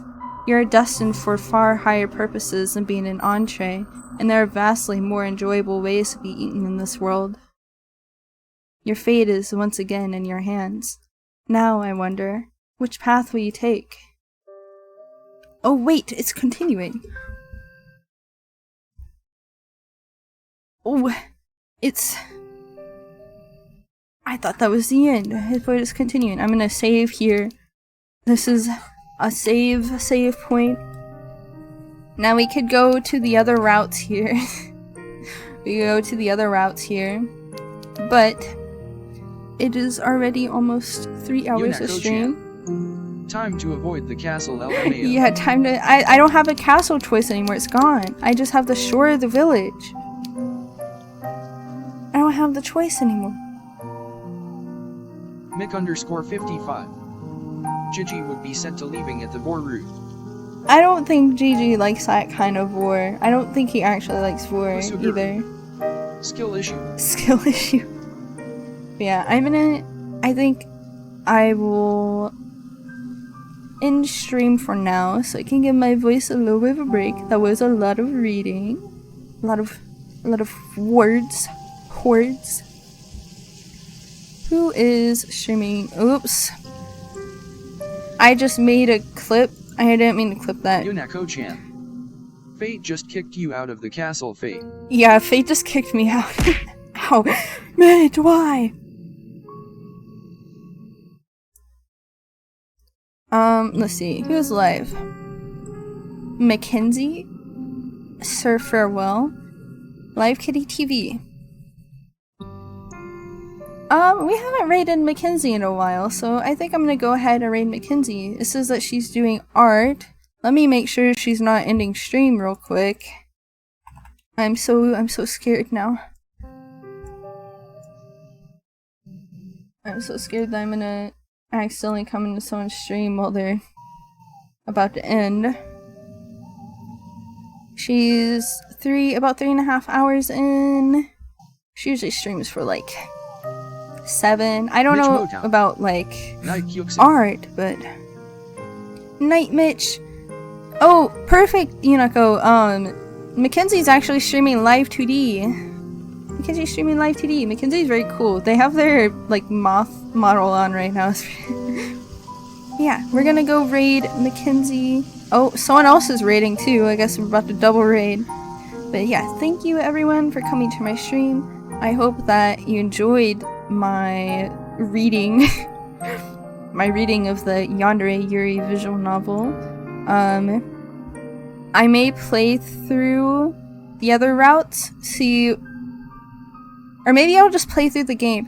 Here's the thing, so I think that Yunako-chan. You go through... Have a good night. Thank you, I will. I think you go through all of the routes and then you play again to get a different ending for each of the routes. I think that's how this one works. So I don't know. I might play through by myself to just see if I want to play all of the game through or what happens. But yeah, let's go raid Mackenzie. Thank you everyone for coming to my stream. I had a lot of fun.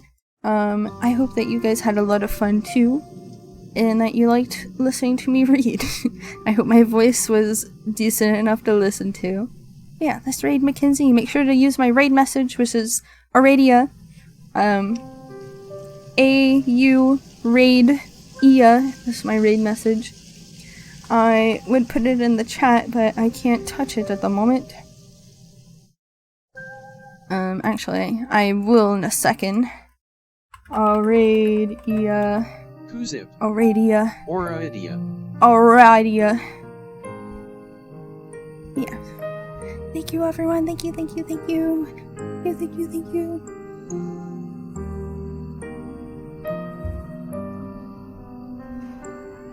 So I heard VOD has a new member.